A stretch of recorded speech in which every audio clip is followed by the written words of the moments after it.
आता जे आंदोलन चालू आहे सीजीपीचं आणि त्याच्यात आपले जे वांगचूक सर ते करता आहेत, त्यांच्याही मागण्या एकच, एक पेपर फुटला आहे, चूक झालीये, ती मान्य करा आणि राजीनामा द्या. आंदोलन हे योग्यच आहे. एवढी मुलं मेली ते, एवढी लोक गेली येते, आश्चर्य वाटण्यासारखी गोष्ट आहे. असं पण प्रयत्न झाले मग दीपकेबद्दल, तो अपक्षाचा आहे म्हणे. हे बरोबर नाहीये ना.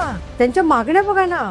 वांगचूक जे आहे, सोनम वांगचूक जे आलेले आहेत, पारितोषिक घ्यायला पाकिस्तानमध्ये गेले तेव्हा पासपोर्ट कोणी दिला होता? सरकारने दिला होता ना. यांना विचारूनच गेले होते ना. ते त्यात दिसतच नाही असं दाखवत आहे. त्यांना फक्त असंच वाटत होतं आम्ही राजीनामा मागतोय, द्यायला काय हरकत आहे. पण गोष्ट एवढी सिंपल नाहीये. आंदोलन करण्याची पद्धत चुकते का? आता आपण जे आमरण आंदोलन जे करत होतो, त्या आंदोलन करताना विचार करायला पाहिजे आता. कारण असे इतिहास आहे. अग्रवाल सारखे जे गंगेसाठी, ती गंगा नदी काही स्वच्छ झाली नाही, तो माणूस गंगेला जाऊन मिळाला. आज सोनम वांगचूक जेव्हा करताय हे आंदोलन, त्याची मला खरोखर भीती वाटते. आणि कॉक्रोच जनता पक्षाचं काय पुढे होईल ते आज कोणीच सांगू शकत नाही. अब तुम्हारे हवाले वतन साथी, तसं आहे. आमचं तर असं, आम्ही रिटायर्ड होणार आहे, आता तुम्हालाच करायचं काय ते.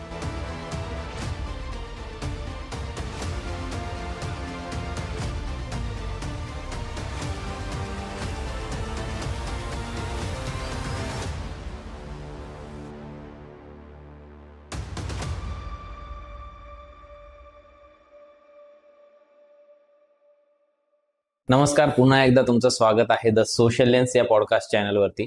जसं तुम्हाला माहिती आहे की प्रत्येक पॉडकास्ट आपला काही ना काही एक वेगळा विषय तुमच्या समोर आणण्याचा प्रयत्न करतो आणि त्या विषयाच्या माध्यमातून काहीतरी समाज प्रबोधन होईल आणि नवीन गोष्टी तुम्हाला शिकायला भेटतील, जाणून घ्यायला मिळतील, या गोष्टीची आम्ही सातत्याने काळजी घेत आलो आहे. तर आजचा जो पॉडकास्ट आहे असाच एक सामाजिक विषय आहे ज्याच्यावरती होणार आहे. या पॉडकास्टमध्ये भारती जाधव मॅम आपल्या बरोबर जोडलेल्या आहेत. त्या आपल्याला प्राण्यांचा हक्क काय असतो, पर्यावरण राखणं किती इम्पॉर्टंट आहे आणि त्याच्याबद्दल जाणीव करून देणं आपल्या सरकारला किती इम्पॉर्टंट आहे आणि जे प्रगतीच्या वाटेवर आपण चाललेलो आहे, शहरीकरणाच्या वाटेवर म्हणू शकतो किंवा इंडस्ट्रियलायझेशनच्या वाटेवर म्हणू शकतो, ते करणंही चुकीचं नाही आहे. पण ते करता करता बाकीच्या गोष्टी म्हणजेच पर्यावरण झालं, प्राणी संवर्धन झालं, या सगळ्या गोष्टींचा समतोल राखून त्या गोष्टी कशा करू शकतो, याच्यावरती काम कसं केलं जाऊ शकतं, यावरती हा पूर्ण पॉडकास्ट आपला आज असणार आहे. नमस्कार मॅम, तुमचं स्वागत आहे द सोशल लेन्स चॅनलवरती. जसं की मी प्रेक्षकांना आता बोललोच की गोदावरीच्या स्वच्छतेसाठी आपण रस्त्यावर उतरल्या, तेव्हापासून तर 177 झाडांसाठी लढलो. 1800 झाडं, जे आता तुमची लढाई चालू आहे नाशिकमध्ये कुंभमेळ्याच्या दारावरती, जो वृक्षतोडीचा पूर्ण प्रकल्प राबवला जातो आहे, त्याच्या विरोधात जे आपले आंदोलन चालू आहे, विरोधात म्हणण्यापेक्षा पर्यावरणाचा समतोल राखून तुम्ही कसं पूर्ण शहरीकरण किंवा आपला जो कुंभमेळा आहे तो घडवून आणू शकता, याबद्दल जे तुम्ही बोलतायत आणि सरकारला समजवण्याचा प्रयत्न करतायत, या सगळ्या गोष्टी आज आपण आमच्या प्रेक्षकांना समजवाल. आणि त्याच्याही आधी माझा एक बेसिक प्रश्न असेल की या सगळ्या गोष्टी करण्याची सुरुवात कुठून झाली, म्हणजे हा जो तुमचा सामाजिक कार्याचा प्रवास आहे हा सुरू कसा झाला आणि एका व्यक्तीने जर ठरवलं तर शहरात बदल घडवू शकतो का, यावर तुमचं काय मत? म्हणजे तुमचा प्रवासाला मला एकदा सांगा की प्रवास सुरू कुठून झाला, मग आपण पुढच्या गोष्टी घेऊ. ऍक्च्युली ह्याला 15 वर्ष, म्हणजे मी असं सांगते 15 वर्षापूर्वीपासूनच. पण कधी कुठलाही समाजसेवक जो असतो तो त्याला ती असते, म्हणजे पहिल्यापासून ते करतच असतो. चुनचुन असते मनात. हा, असते, म्हणजे ती एक उर्मी असते आणि ती असते, त्यामुळे ती सुरुवात तशी झाली. पण असं असं ऑफिशियली जर म्हटलं तर ठीक आहे, 15 वर्ष आपण धरून चालू. तर 15 वर्षाच्या आधीपासून माझं सुरू झालेलं आहे. तर त्याआधी जरी मला आवड होती तरी आता मलाही 2 मुली आहेत. तर माझं स्वतःचं असं म्हणणं होतं की जर मी संसारात आहे तर माझं कर्तव्य आहे त्यांच्याकडे आधी लक्ष देणं. तर आधी मुलींकडे मी लक्ष दिलं, म्हणजे संपूर्ण. त्या आता मोठ्या झाल्या, नंतर त्यांचं शिक्षण पूर्ण झालं, त्या लग्न करून त्यांच्या सासरी गेल्या. त्यानंतर मला असं वाटलं की मी आता काय करू शकते समाजासाठी. कारण मला स्वतःला असं नेहमी कायम वाटत आलंय का प्रत्येक माणूस हा समाजाचं देणं लागतो. बरोबर. त्याने काही ना काहीतरी समाजासाठी केलं पाहिजे, जो करू शकतो ते असं. आणि प्राणीप्रेम तर हे होतच, ते उपजत असतं. आमच्याकडे डॉग वगैरे होते. तर आधी म्हणजे अल्सेशन होतं, लॅब्राडोर होतं, हे सगळे 14 वर्ष राहिलेले आहेत. तर त्यासाठी मग नंतर मग मी भटके कुत्रे जे आहेत त्यांच्यासाठी काम करायला सुरुवात केली, फीडर वगैरे असं सगळं. नंतर आमचे एक सहकारी आहेत, रमेश अय्यर सर वगैरे असं. हम्म. तर तुम्ही म्हणजे नाशिकमध्ये सगळेच ओळखतात त्यांना. ते त्यांच्या संपर्कात मी आले. ते गोदावरीचा Amma's kitchen. Yes. Okay okay. हा, ते गिव संस्था जी आहे त्याचे संस्थापक ओके ओके. रमेश अय्यर. म्हणजे रमेश अय्यर जे आहेत गिव संस्था म्हणजे जी मी सुरुवात केली ते रमेश अय्यर, जगबीर सर, एक नितीन शुक्ला म्हणून होते त्यावेळेस. आम्ही सगळ्यांनी मिळून ती सुरुवात केली होती. नदीचं म्हणजे आधी प्राण्यांपासून सुरुवात केली, नंतर मग त्याच्यामध्ये नदीसाठी, कारण सामाजिक प्रश्न हे आपण काय असं आखून घेतलं मी ह्याच्यासाठी काम करणार आहे, ह्याच्यासाठी करणार नाही, त्याच्यासाठी करणार नाही, कारण हे आपण करत असतो. जो प्रश्न आहे तो आपला आहे ना, सामाजिक प्रश्न म्हणजे आपलाच आहे. बरोबर. तर त्यामुळे मग आम्ही तशी नदीसाठी मग सुरुवात केली. त्याआधी प्राण्यांसाठी सुरुवात केली होती. म्हणजे आम्ही अक्षरशः रस्त्यावर जाऊन मग ज्यांना स्किन डिसीज वगैरे होते त्यांना जाऊन मग आम्ही तिथे ट्रीटमेंट करणं, लोकांचे काही प्रश्न असेल ते सोडवणं. त्याच याच्यामध्ये मग मी शरण्याच्या पण संपर्कात आली होती आणि आम्ही आमचा सगळ्यांचा एक ग्रुप जमलेला होता. मग त्यावेळेस ना म्हणजे मागची कुंभमेळा आपण म्हणू शकतो. मागच्या कुंभमेळ्यामध्ये, आता कुंभमेळा हा नदीच्या याच्यावर होतो, गोदावरीच्या संगमावर कुंभमेळा होतो. तर त्यामध्ये गोदावरीमध्ये आंघोळीसाठी लोक येतात. तर आमच्या लक्षात आलं की ते पाणी खूप प्रदूषित आहे. तर ते लोक जे येतात ते संपूर्ण भारतातून येतात, जगातूनही येतात. तर ते तिथे आंघोळ केल्यानंतर त्यांना म्हणजे काही ना काही स्किन डिसीज होणारच आहे. बरोबर. 100%. तर आपण यजमान आहोत आज, आपण म्हणजे आपलं भाग्यवान आहोत आपण नाशिकचे लोक, का इथे कुंभमेळा हे होतो 12 वर्षांनी. तर मग आम्ही त्यावेळेसही प्रशासनाला प्रश्न विचारला का हे पाणी हे प्रदूषित आहे, आणि हे प्रश्न विचारण्यासाठी आम्ही काय केलं की म्हणजे आम्ही लोक कमी होतो. मी तुम्हाला सांगितलं सर 3-4 लोक, म्हणजे नितीन शुक्ला, मी, जगबीर सर, आम्ही 3 ते 4 हार्डली तेवढेच लोक होतो. आम्ही काय केलं, एक लारी जी असते म्हणजे आपण जे कांदे बटाटे विकतात ती लारी आणली. त्याच्यावर आम्ही जे फिश टँक असतो गोल्ड, तर त्याच्यामध्ये आम्ही रामकुंडातलं पाणी भरलं आणि ते पाणी आम्ही संपूर्ण नाशिकमध्ये फिरवलं पायी पायी. हे असं पाणी आहे नाशिककर आपल्याकडे, आणि आपल्याकडे लोक येणार आहेत, ह्याच्यावर कारवाई व्हायला पाहिजे. कारण त्यावेळेस जवळजवळ 60 नाले 60 एवढे नाले गोदावरीमध्ये सोडले जात होते. तर आम्ही हे प्रशासनाला प्रश्न विचारला आणि आंदोलन आम्ही तीव्र केलं. म्हणजे गोदा अभियान त्याला म्हणतो, निर्मल गोदा अभियान. आणि त्याच्यामध्ये आम्ही काय केलं, मग साक्षरी मोहीम केली. जसे आपले हे असतात म्हणजे जॉगिंग ट्रॅक असतात, गार्डन्स असतात, मार्केट असतात, तिथे आम्ही घेऊन गेलो लोकांकडून, शीट घेऊन त्याच्यावर त्यांच्या सह्या घेतल्या आणि त्या सगळ्या सह्या आम्ही प्रशासनाला पाठवल्या. पण मग त्यावेळेस काय होतं माहिती का, म्हणजे सांगायला मला आनंद वाटतो की त्यावेळेस त्याची दखल घेतली गेली आहे. असं काही नाही का तिथे प्रशासनाने काहीच केलं नाही असं मी म्हणू शकत नाही, कारण त्यावेळेसच्या प्रशासनाने त्याच्यावर कारवाई केली. नाले काही बंद झाले, काही चालूच होते, कारण त्याच्यावर अजूनही लढले.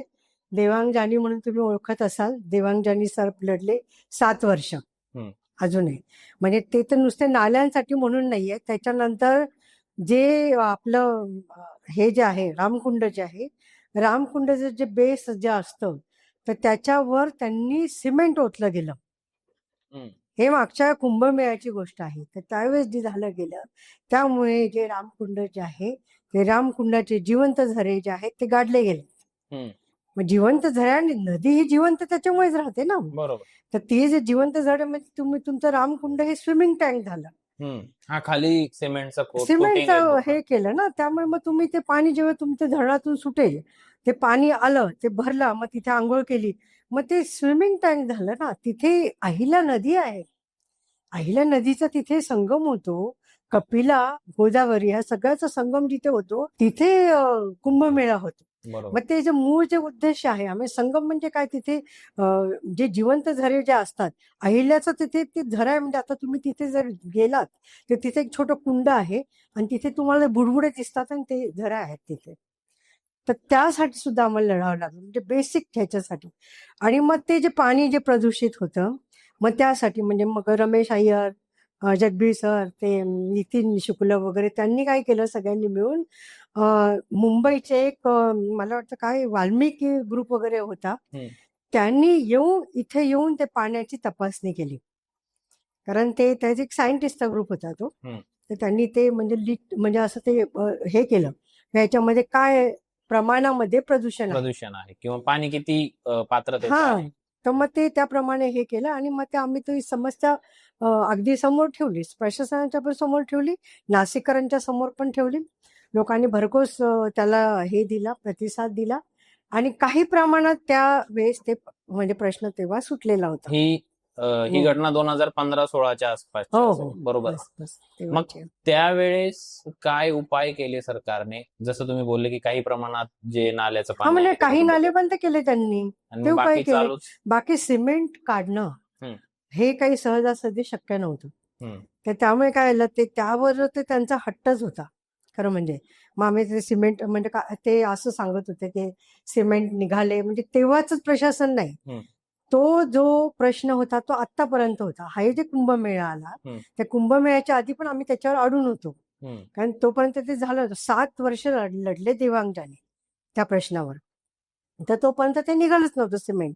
तर त्यांचं काय म्हणणं होतं ते मग मध्ये सळ्या आहेत, मग आम्ही सिमेंट काढलं तर सळ्या भाविकांना लागू शकतात, हे सगळे म्हणजे कारणं होती. आमचं काय म्हणणं होतं, तुम्ही ते केलेलं आहे, तुम्ही ते करा. कसं काढायचं काय काढायचं तुमचं तुमचा लुकआउट प्रश्न. आहे.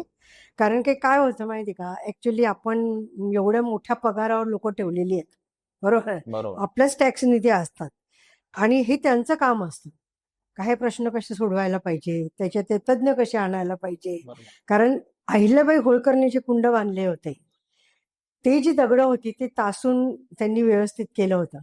त्यानंतर नॅचरल जो नदीचा फ्लो होता तो ऍज इट इज होता, त्याने पण ते तासले गेले, बरोबर. त्यानंतर तुम्ही हे जे केलेलं आहे तर तुम्ही पुन्हा करू शकता ते, असं काही आणि आता करतोय ना आपण, बरोबर. आताही करतोय. आता मध्यंतरी तुम्हाला म्हणजे आश्चर्य वाटेल का हे लोक इतकं म्हणजे गडबड करतात. तर मला ते नाही म्हणायचं मागे कुठलं प्रशासन आहे, आता कुठलं प्रशासन आहे. कारण ऍज अ सोशल वर्कर म्हणून मी ह्या राजकारणात कधी जात नाही, मी राजकारणात कधी गेली पण नाही आणि जाणारही नाही. समाजकारण आणि राजकारण हे वेगळं असलं वेगवेगळे पाहिजे मुद्दे. आणि म्हणून राज्यावर तुम्ही कोणीही या, तुमचे कान आम्ही धरणार. बरोबर. कारण की तुम्ही चुकलात तर आम्ही हे करणार आहे. तर त्यामुळे त्यांना म्हणजे हे जे होतं तर त्यांना हे कसं करायचं हे तुम्ही ठरवायचं असतं, काय करायचं काय नाही करायचं. तर त्यांनी हे जे बेड जे तुम्ही बिघडवून ठेवलेले ते तुम्ही करा. 7 वर्ष लढल्यानंतर सुद्धा आता हे होतंय आणि आता तुम्हाला मी तो संदर्भ ह्यासाठी दिला. आताच्या जे जे काय कुंभमेळा समिती वगैरे आहे, मागच्या वेळेस अशी काही समिती नव्हती.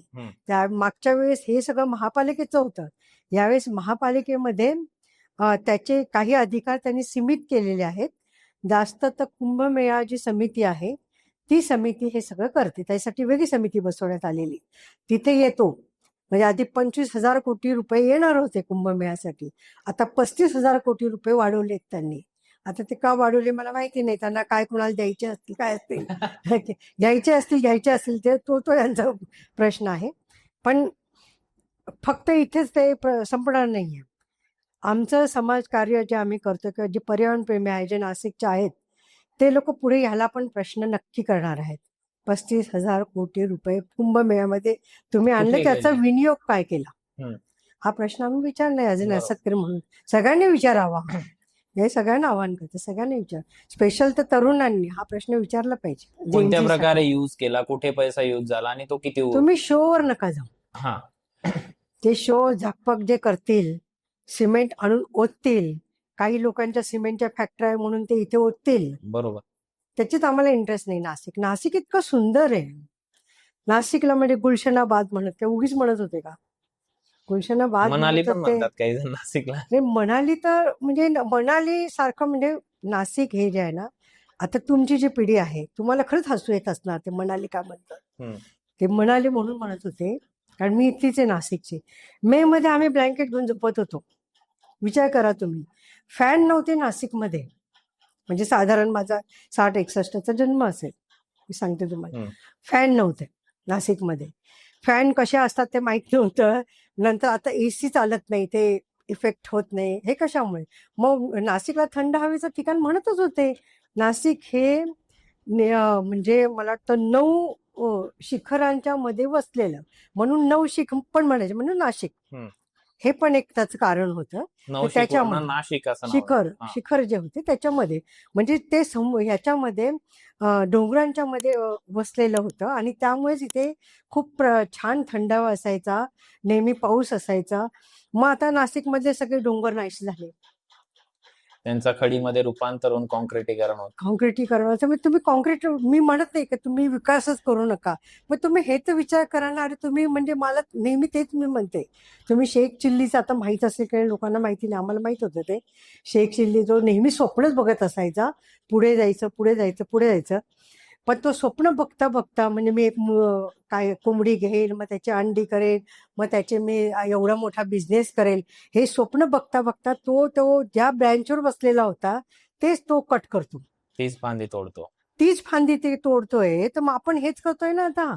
आपण विकास करतोय आणि तुम्ही डोंगर नाहीशी केलीत, तुम्ही नद्या नाहीशा केला, तुम्ही जंगल नाहीसे केले, तुम्ही जे हे नाहीसे केले, तर तुम्ही असंच होणार आहे, तुमचं शेख चिल्लीच होणार आहे. मग तुम्ही करत असाल तर तुम्हाला ती जाणीव करून द्यायला, तर आमचं ते कामच आहे ना जाणीव करून देणं. त्यामुळे नाशिक आत्ता मनाली राहिलेलं नाहीये. मग नाशिक हे गुलशनाबाद होतं, कारण इथे गुलाबाची मोठी शेती व्हायची. नाशिकचं नाव सुंदरपूर पण आहे, बरोबर. हे सगळे ऐतिहासिक नावं आहेत नाशिकची. तर अशी सगळी नावं असताना आणि त्यांना तेवढे रेफरन्सेस पण आहेत. दंडकारण्य होतं. आता तुम्हाला सांगते, आम्ही जेव्हा तपोवनाचा जो विषय आला, जेव्हा आम्ही म्हणत होतो तपोवनाची झाडं तोडायची नाहीत, बरोबर, त्यावेळेस आम्ही म्हणत होतो हे दंडकारण्य होतं, बरोबर. दंडकारण्य होतं, तर त्यांनी काय काढलं माहिती का, म्हणजे कॅनडा कॉर्नर आहे नाशिकमध्ये, मग तिथे कॅनडा कुठे? मग म्हणजे ह्यांच्या अशा सगळे जे बोलतात ना, त्यामुळे म्हणजे हसावं का रडावं कळत नाही. म्हणजे अरे हे तुम्ही काय बोलताय, तुम्ही दंडकारण्य जर नाहीये, मग राम कुठून आले, मग रामायण कुठून घडलं? तुम्ही मान्य करता ना रामायण घडलं, तुमच्याकडे कुंभमेळा होतोय, आपल्याकडे महत्व आहे, धार्मिक महत्व आहे नाशिकचं, बरोबर. जर तुम्ही ते मुळातच तुम्ही ते खोडलं समजा, तर मग आपल्याकडे कुंभमेळा का होतो? कुंभमेळा होत नाही तर तुम्हाला निधी कशाला हवाय? बरोबर. आमच्याकडे आहे महानगरपालिका, आम्ही करून देऊ विकास, काय करायचा तो. निधी येतोय ना, निधी आले, मुंबई पण आली, हा विशेष आहे. तर आमचं म्हणणं ठीक आहे, करा तुम्ही, पण ते त्याचं तुम्ही हे करायचं. ते नदीच्या संदर्भात यांनी विकास करता करता, हा विकास कसा नडतो मी तुम्हाला सांगते. हा विकास म्हणजे नाशिकला नदी जी आहे, आपण नाशिकला गोदावरीला जातो असं नाही म्हणत कधी, आपण काय म्हणतो, गंगेवर जातो.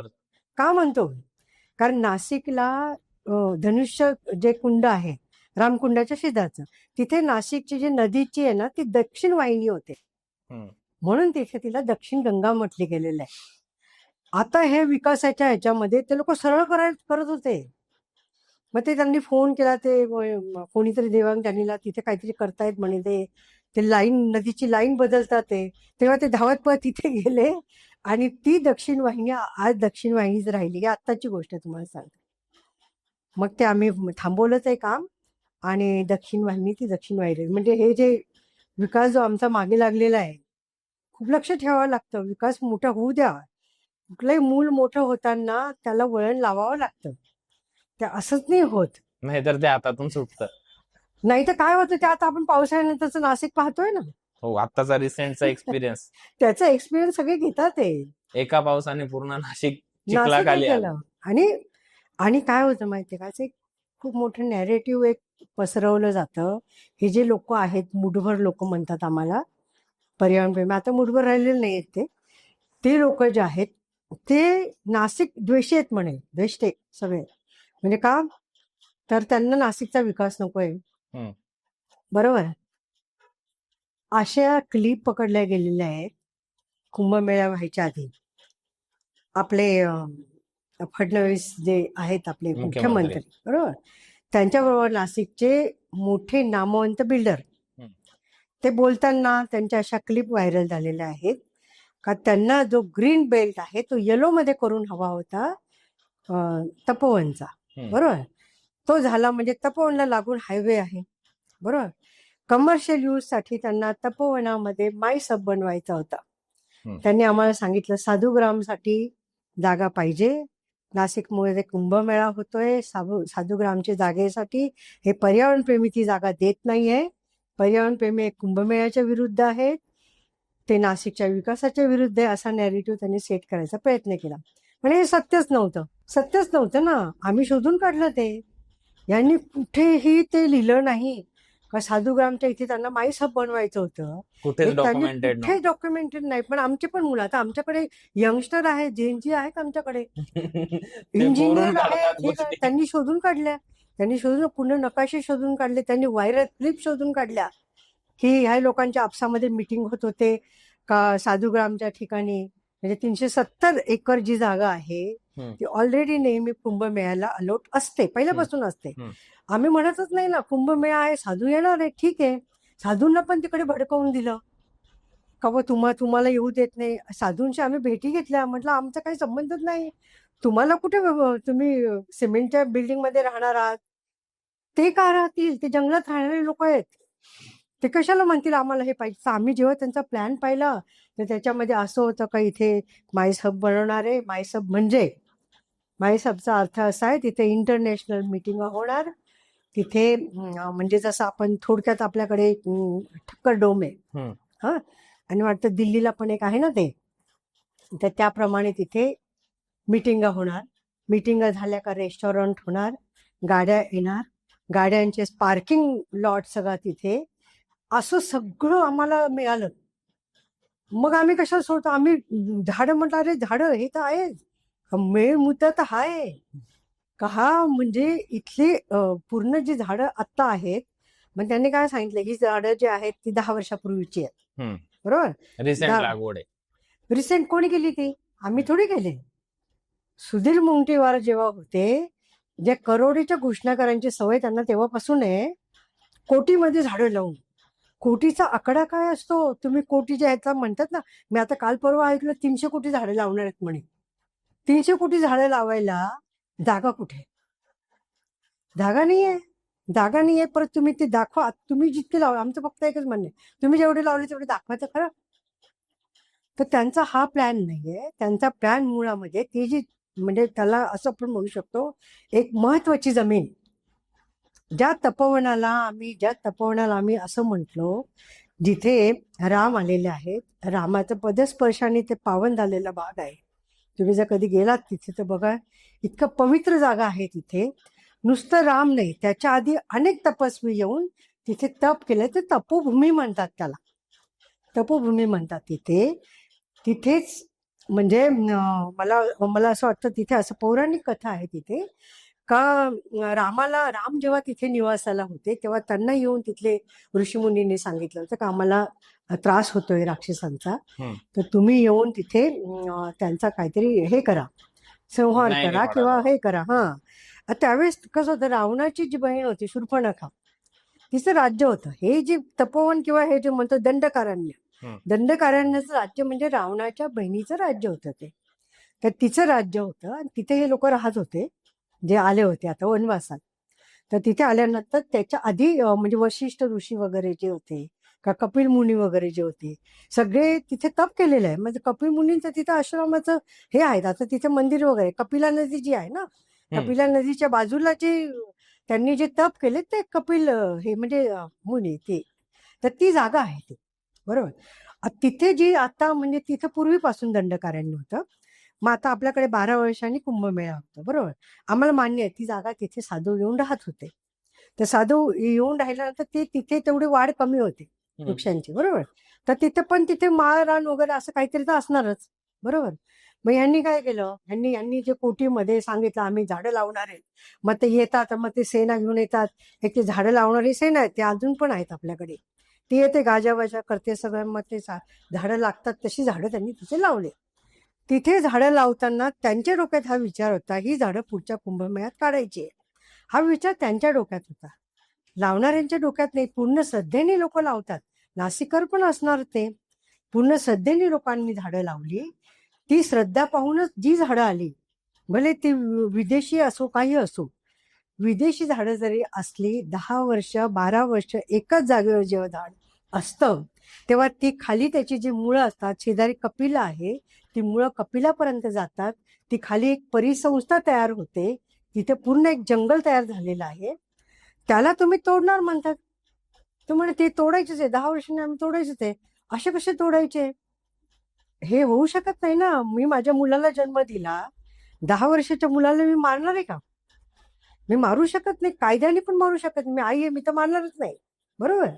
पण तुम्ही म्हणाल की ते तुला कोणता मोठा कायदाही कायदा allow देईल, नाही करणार. हा. मग कायदा नाहीच आहे ना. तुम्ही एक फांदी तोडून दाखवा. आम्ही किती दिवस मागे लागलो, शाळेवर फांदी आलेली आहे, ती फांदी तोडा, तर ती तोडत नाही तुम्ही. मग तुम्ही आम्हाला कायदे दाखवता. त्याच्यासाठी खूप साऱ्या परमिशन्स लागतात. असे तुम्ही इतकं कॉम्प्लिकेटेड बनवून ठेवलेलं आहे.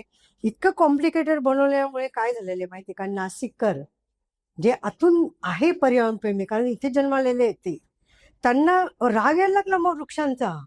अरे वृक्ष मी माझ्या अंगणात लावलं, मला काही हे झालं, माझे काही धोकादायक झालं तर हे लोक तोडू पण देत नाही, फांदी पण तोडू देत नाही, नकोच मला ते. हम्म. मग हे वृक्षाचा द्वेष कोणी निर्माण केला? आम्ही केला का तुम्ही केला? यांनीच केला ना. मग ते कसं प्रेम वाढलं जाईल, आणि त्यांच्या समस्या तुम्ही जाणून घ्या. आम्हाला करायला, तुम्हाला मी सांगते, मी स्वतः आमच्या समोर एक शाळा आहे मदर टच म्हणून, तर त्या शाळेवर एक झाड झुकलेलं आहे. कधीपासून मी सांगते त्यांना, सर हे बघा, हे झाडाकडे बघा, काहीतरी ऍक्सिडेंट होईल. कारण जनरली काय होतं, ऍक्सिडेंट झाला तर म्हणतात पर्यावरणप्रेमीमुळे झाला, हे लोक कापून देत. नाही. अरे असं नाहीये, तुम्ही अभ्यास करा, त्याची गरज आहे का, काय आहे का. आम्ही जे तुम्हाला आता म्हटलं ना, 187 झाडं जी वाचवली, ती कशी वाचली? इंदिरानगरचा जो रस्ता होत होता, बरोबर, ते रस्ता रुंदीकरण हे होणार, शहर वाढलं म्हणजे रस्ते वाढणार, बरोबर. तर त्यांनी सांगितलं की रस्त्यामध्ये झाडं येतात आहे. तर काय असतं, ही पहिल्यापासूनची पद्धत आहे. जेव्हा NMC आणि पर्यावरणप्रेमीचं असं असतं, ते नोटीस काढतात, नोटीस लावतात, जी झाडं तोडायची असेल, जी गरजेची, त्यांना असं वाटतं की हे गरजेचे आहे, कुठे बांधकामात येतात ते, कुठे अडचण असते, तिथे लावायची असतात नोटीस. त्या नोटिसीवर एक म्हणजे एक असते, कालावधी असतो. त्या कालावधीमध्ये ज्यांना हरकत घ्यायची असते त्यांना हरकत घ्यायची असते. मग त्यांची सुनावणी होते त्या विभागाच्या ऑफिसमध्ये. वृक्ष गार्डन जे विभाग असतात त्याच्या अधिकारी असतात तिथे. मग ते आमची बाजू ऐकून घेतात, त्यांची बाजू ऐकून घेतात. आम्ही त्यांना काय म्हणतो, जॉईंट सर्वे करा. कारण बऱ्याचदा आम्हाला असा अनुभव आलेला आहे का जी झाडं सांगितली जातात काही तोडायची आहेत, त्या अधिकाऱ्यांनी ऑफिसच्या बाहेर जाऊन पाहिलेलीच नसतात. तुम्ही सांगितले, यांनी लोन घेतली, हा ठीक आहे, तोडून टाकले. PWDचा रस्त्याचं हे मॅप पाहिला, त्यांनी सांगितलं ही तोडायची. PWDचा जरी मॅच असेल तर काय असतं, बऱ्याचदा आम्हाला असा अनुभव येतो, बरेच लोक काय करतात, म्हणजे दुकानाची पाटी दिसत नाही आमची, म्हणून त्यांना ते झाड नको असतं. बिझनेस दृष्टिकोनातून त्यांना ते झाड अडचण वाटत असते. खरं त्यांना ते का वाटावं, त्यांचं प्रबोधन करा ना. पुण्याला तुम्ही जाऊन बघा, झाडांच्या पलीकडे तुमचा धंदा जोरात चालू असतो. का चालू असतो? कारण ह्यांना असं वाटत नाही, त्या लोकांना असं वाटत नाही पाट्यांमुळे आमचा धंदा होत नाही. ह्यांना का वाटतं असं? तुम्हाला शो ऑफ करायला का वाटतं? तुम्हाला तुमच्यामध्ये ताकद का वाटत नाही? तुमच्यामध्ये असलं पाहिजे ना, तुम्ही जे काही विकतायत, बरोबर. मी पण अर्थशास्त्राची विद्यार्थी आहे. मग मला माहिती आहे ते, तुम्ही जे काय विकतात तुमच्या प्रॉडक्टमुळे काहीतरी दम असला पाहिजे ना. लोक सापडवत येते कान्याकोपऱ्यात. हा, तुम्ही मार्केटिंग करा, तुमच्या मार्केटिंगच्या पद्धती. उलट मग लोकांना ऊन लागत नाही, झाड असलं का तिथे हे करतात, सावली खाली जास्त थांबतात. रेस्टॉरंटमध्ये तुम्ही जे झाड, उरलेलं झाड असतं त्याला खिळे मारतात आणि लाइटिंग करतात, ते वगैरे वापर करून घेतात. तर तो जीव आहे, झाड काही नुसतं हे नाहीये ते. तर त्यावेळेस मग आम्ही जॉईंट सर्वे करतो. मग जॉईंट सर्वेला आम्ही गेलो होतो त्यावेळेस ती जी झाडं वाचली, ती मी तुम्हाला एक उदाहरण, इंदिरानगर साईड, हा, ते एक उदाहरण आहे. अशी बरीच झाडं वाचलेली आहे. ते आमच्या पूर्वी असा पद्धत होती आमची, तर आम्ही जात होतो आणि त्यावेळेस मग आम्ही त्याच्यावर आमची चर्चा व्हायची का सर हे झाड नाही कापलं तर चालू शकेल आणि हे झाड जाणारच आहे, आम्ही काही करू शकेल, ते काही करू शकेल. अशी झाडं, काही झाडं आम्ही परमिशन दिलेली आहे. तसं तो गंगापूर रोडचा ऑप्शन आहे. आता गंगापूर रोडवरती ते झाडं आहेत जे रस्त्याच्या एकतर मध्यभागी आहेत किंवा मेन रस्त्यावरती पण काही आहेत. मग त्यांच्या विरुद्ध बरेच आंदोलन झाले आता मागे. त्याच्यावर तुमचं काय मत आहे? कारण की ते झाडं जे आहेत, आम्हीच आंदोलनकारी आहोत, मला माहिती आहे. कारण काय माहितीये का, त्याच्यात दोन बाजू आहेत. त्याच्यात दोन बाजू अशा आहेत का, लोकांचा, तिथले जे लोक आहेत, तिथले लोक म्हणजे पूर्ण बेल्ट नाही. मी तुम्हाला सांगते, बरेच लोकांना हे माहित नसेल, तिथले जे लोक आहेत ते लोक अक्षरशः रडतात, मॅडम ह्या झाडांचं लोकेशन पाहून आम्ही ते बुक केले घर. कारण ते जे झाड आहे ते खूप म्हणजे आपलं प्राचीन वृक्ष आहेत, बरोबर, प्राचीन वृक्ष आहेत, त्याच्याने ऍक्सिडेंट होतात असा त्यांचा दावा आहे. आम्ही त्यांना काय सांगितलंय, कारण आम्ही गेलोय कोर्टामध्ये, हं. आम्ही त्यांना काय सांगितलं, तुम्ही आम्हाला सांगा, कारण शेवटी समाज कार्य करताना आम्ही माणसांच्या विरुद्ध नाही आहेत. बरोबर. आम्ही पण माणसं आहोत. ते माणसं कोणी मरत असेल तर तुम्ही केसेस काढा. का मेलं जात आहेत? हायकोर्टाने, सुप्रीम कोर्टाने, म्हणजे जे त्यावेळेस केस झाली होती, म्हणजे मला वाटतं 2010ची गोष्ट असेल, त्या हायकोर्टाचा निकाल आलेला आहे. हं. त्याच्यावर सुप्रीम कोर्टाने शिक्कामोर्तब केलेला आहे. हा जो निकाल आहे तो निकालच असा आहे का फायकस वृक्ष आणि ही जी वृक्ष आहेत, प्राचीन वृक्ष, त्याला तुम्ही हात लावू शकत नाही. पण असं नाही तुम्ही माणसं मेली पाहिजे असं त्यांनी म्हटलेलं नाहीये. त्यांनी काय सांगितलेलं आहे, ही जी वृक्ष असतात त्याच्या खूप आधी तुमचं स्पीड ब्रेकर्स असले पाहिजे. बरोबर, स्पीड ब्रेकर्स असले पाहिजे, पाट्या असल्या पाहिजे, रिफ्लेक्टर असलं पाहिजे का इथे अशा अशा प्रकारे झाड येतं आहे. बरोबर, त्यानंतर वाहतूक बेट असलं पाहिजे.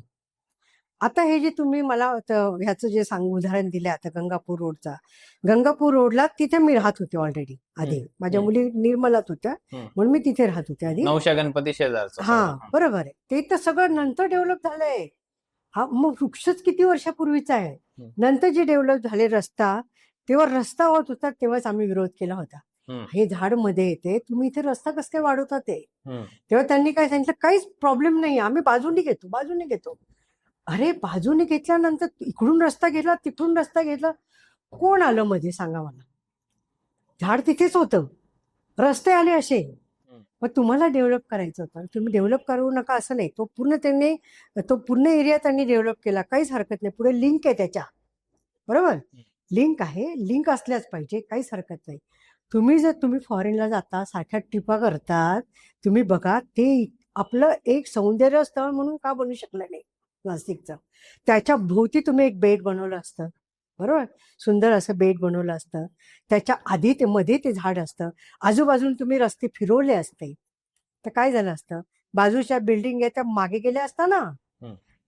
हा इथे मेक आहे, तुम्ही लक्षात घ्या. ही डिझाईन जी केली आहे नाशिकची, ते तुम्ही असं का केलं. ज्या गोष्टीला आपल्याला अभिमान वाटला असता त्या गोष्टी तुम्ही नष्ट करायला निघालात. काय मिळतं त्याच्याने तुम्हाला, काय मिळत नाही तिथे तुम्हाला, म्हणून ते कोर्टामध्ये केस आहे. आणि आता तिथे जे म्हणतात ते जे ऍक्सिडेंट झालेले आहे त्या केसचे अभ्यास करा असं आमचं म्हणणं आहे. त्या ऍक्सिडेंटपेक्षा खड्ड्यांमध्ये किती ऍक्सिडेंट झाले त्याचा काय विचार होत नाही. त्याचा विचार झाला पाहिजे. सुला वाईन पुढे आहे, बरोबर आहे, केस दिल्या जात नाही आम्हाला. आम्ही RTI टाकलेला आहे, बरोबर, आम्ही पोलीस चौकीमधून त्याच्या एक केसेस आम्हाला द्या ना. त्याच्यामध्ये लोक डायरेक्ट जाऊन कोण धडकलंय तिथे ते बघा, त्याची काय कंडिशन होती ते बघा त्यावेळेस. म्हणजे प्रत्येक वेळेस तुम्ही झाडांना दोष देणार का, हे चुकीचं आहे ना. हे चुकीचं आहे. आणि त्याचा तुम्ही विचार करा. आम्ही पहिल्यापासून तेच म्हणतो, पटकन तुम्ही निर्णयावर घेऊ नका, तुम्ही विचार करा. आज आम्ही कोर्टात आहोत, कोर्टाने जे म्हटलं ते आम्ही मान्य करणार ना. आम्ही थोडं म्हणणार आहे असं. कोर्टात आम्हाला का जावं नाही, कोर्टाने आधीच निकाल दिला होता. तुम्हाला सांगते, कोर्टाने हा जो निकाल दिला होता त्यानंतर जी वृक्षतोड झाली नाशिकमध्ये 1 वर्षापूर्वी सुरू झाली, जवळपास वर्ष झालं असेल मला वाटतं, मागच्या हिवाळ्यापासून, बरोबर आहे ना. कारण ते एक मोठी, तुम्हाला माहिती असं, एक ऐतिहासिक सुनावणी झालेली पलुस्कर मध्ये, इंद्रकुंड जवळ जी ऐतिहासिक सुनावणी जी झाली इथे. त्यावेळेस काही मुठभर लोक होते का सांगा मला तुम्ही, किती लोक आले होते, खूप लोक आले होते ना. तर ते का आले होते, त्यांना कळलं अरे केवढं मोठे हे चालू आहे, केवढी मोठी वृक्षतोड चालू आहे त्याच्या नावावर. आणि मुळात कसं होतं की तुम्हाला जर न्यायालयाने तुम्हाला आदेश दिल्यानंतर तुम्ही आदेश पाळायला नाही म्हणतात. आता ह्या ज्या मॅडम आहेत ना, नायर मॅडम, त्या गेल्यात आता ते गेल्यात, म्हणजे ते त्या एक षडयंत्राच्या बळी ठरल्या असाव्यात कदाचित. कारण ह्या ज्या आपल्या आता सध्याच्या आयुक्त मॅडम आहेत, खत्री मॅडम आहेत, बरोबर, तर खत्री मॅडम आणि हा नायर मॅडमची आमच्या मिटिंग झालेल्या आहेत. असं नाही आहे का आम्ही गेलो आणि आम्ही असं, हे जे आहे ना आपले काक्रोच आंदोलन जे आहेत ते लोक पण बिचारे, त्यांनी आधी पुष्कळ प्रयत्न केले, तसे आम्ही पण केले. आम्ही काही डायरेक्ट जाऊन आंदोलन केलं नाही, आम्ही जाऊन खूप त्यांच्या भेटी घेतल्या. मॅडम, निकाल आहे, आपल्याकडे लोकशाही आहे, तुम्ही फक्त, आमचं एकच म्हणणं आहे, कायद्याचं पालन करा. आमचं काही म्हणणं नाहीये, कायद्याचं पालन. तुम्हाला असं वाटतं कायदे बदला, कायदे बदलणारे कायदे पण पाळू आपण, किंवा आपण त्याच्यासाठी आंदोलन करून कायद्यामध्ये काही सुधारणा करा. असं करू. पण कायदे तोडा आहे काय? कायदे तर त्या मॅडमने काय उत्तर दिलं माहिती का, नार्या मॅडमने, ओ हे किती जुनं कायदे आहेत म्हणे. अहो तुम्ही कुठल्या लेवलचे ऑफिसर आहात? तुम्ही कुठले जुने म्हणजे काय? आपल्याला आता समजा आता जे स्वातंत्र्य मिळालंय, जुनं झालं का ते? याला काय म्हणणं म्हणजे मग माझं आणि त्या कंगण्यामध्ये काय फरक आहे? ते म्हणते 14 मध्ये आपलं स्वातंत्र्य मिळालं. काय फरक आहे? आणि मग तिच्यामध्ये आणि त्या नायर मॅडम मध्ये काय फरक? कायद्याचं काही महत्व आहे की नाही? तर तुम्ही कायदा पाळा. आम्ही फक्त म्हणतो आत्ताही ह्या गंगापूर रोडची जी झाडं आहेत त्याच्यामध्ये आमचा आत्ताही तोच आग्रह आहे, तुम्ही कायदे पाळा. तुम्ही आम्हाला दाखवा, तुम्ही रिफ्लेक्टर लावा, तुम्ही जे स्पीड ब्रेकर्स लावा, तुम्ही तिथे हवं तर ती 2 जी झाडं आहेत बरोबर अशी, जे आता तुम्हाला रस्त्यात वाटतात ते, इकडून रस्ता करा, तिकडून रस्ता आहे, मध्ये एक चौकी ठेवा, स्पीड कंपल्सरी कमी करा तिथे. का नाही करू शकत? करू शकता ना.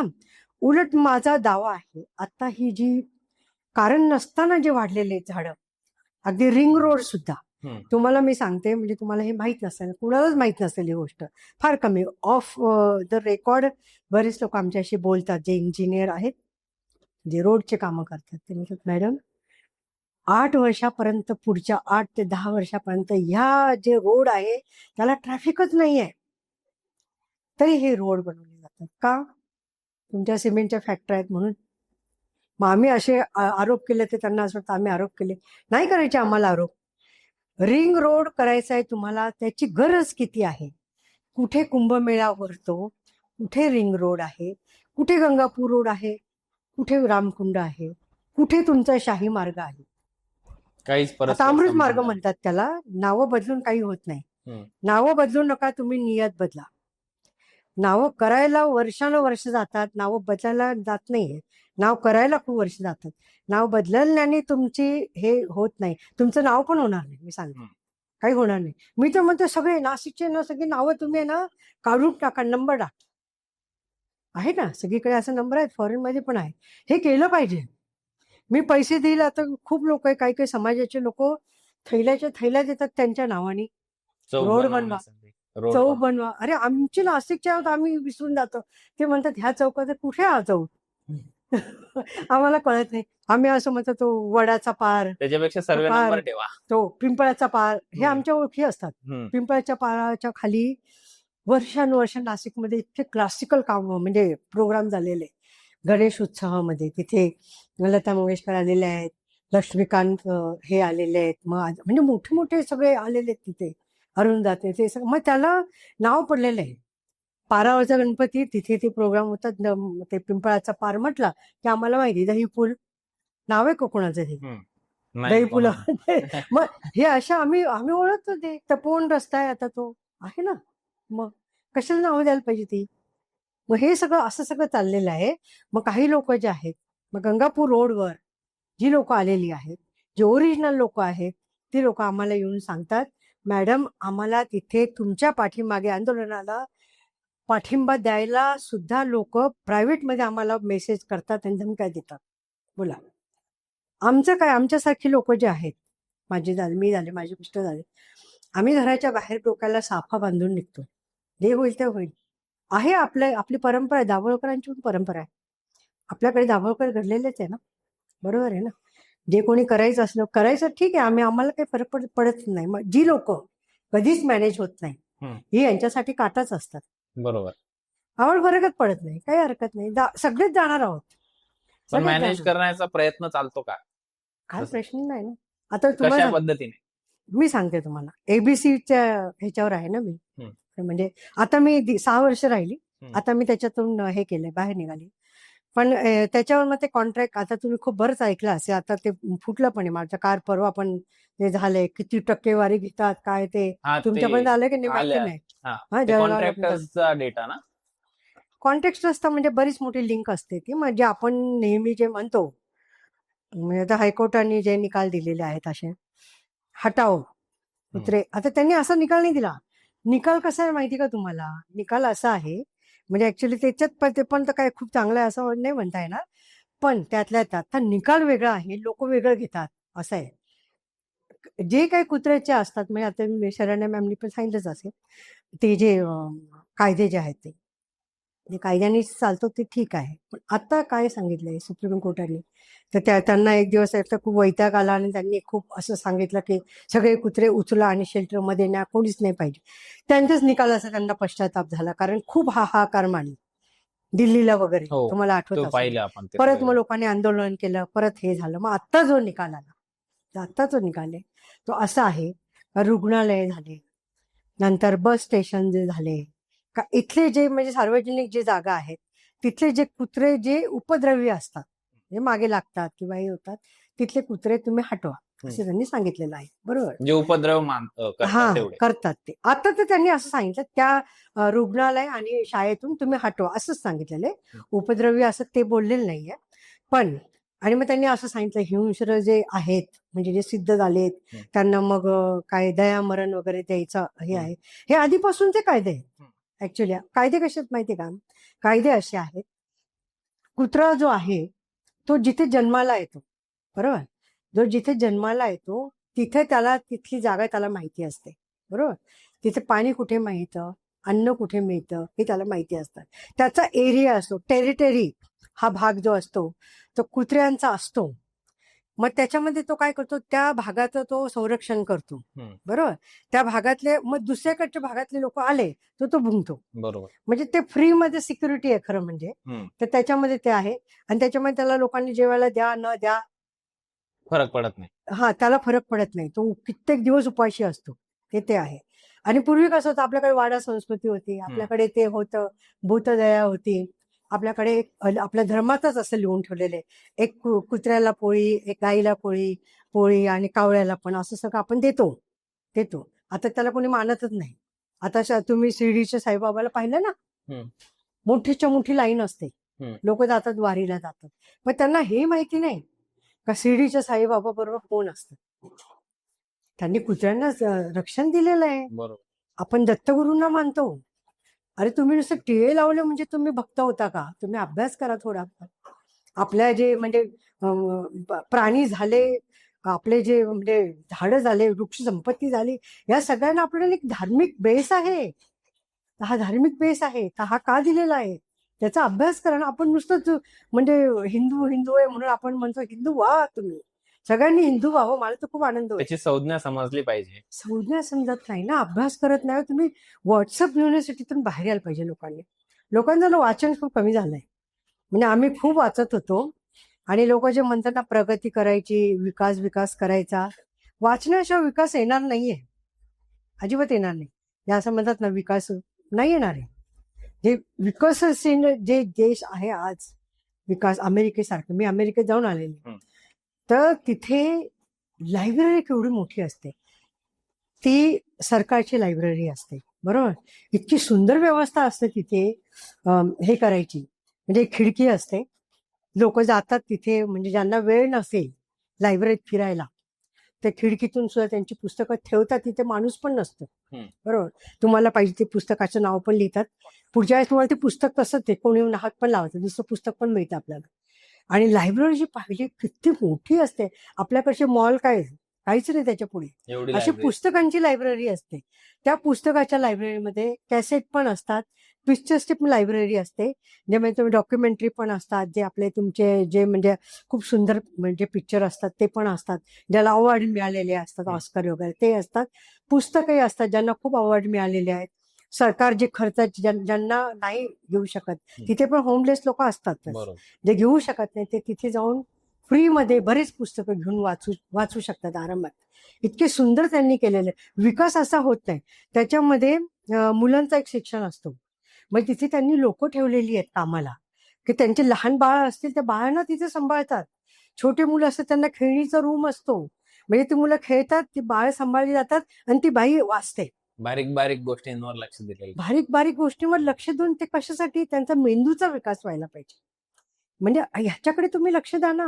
तुम्ही काय उगीच जातात. आता तुम्ही सांगतात रोड विकास, म्हणजे आपल्याकडे काय करतात ते कोट टू कोट, म्हणजे तुमच्या घराचे किंवा जे दुकानं रस्ता करताना इथून तिथपर्यंत असा जो वाईड करतात ते, त्याच्यामध्ये तुम्ही मातीच ठेवली नाहीये.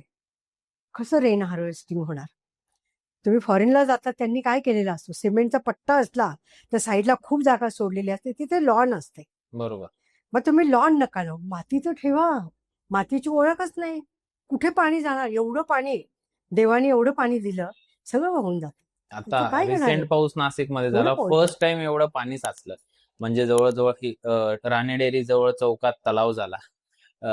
कॉलेज रोडला आता यापूर्वी कधीच अशी परिस्थिती नव्हती झाली, तिथे तलाव झाला. गंगापूर रोडचा तर विषय सोडून द्या, तिथे तर चिखलच होता. महापालिका, राजीव गांधी बोल, त्याच्या समोरची जागा, हा, किती वेळेस केलं कामं तिथे. आता नवीन काम केलं, सिमेंटच केलं ना. सिमेंट आहे पूर्ण.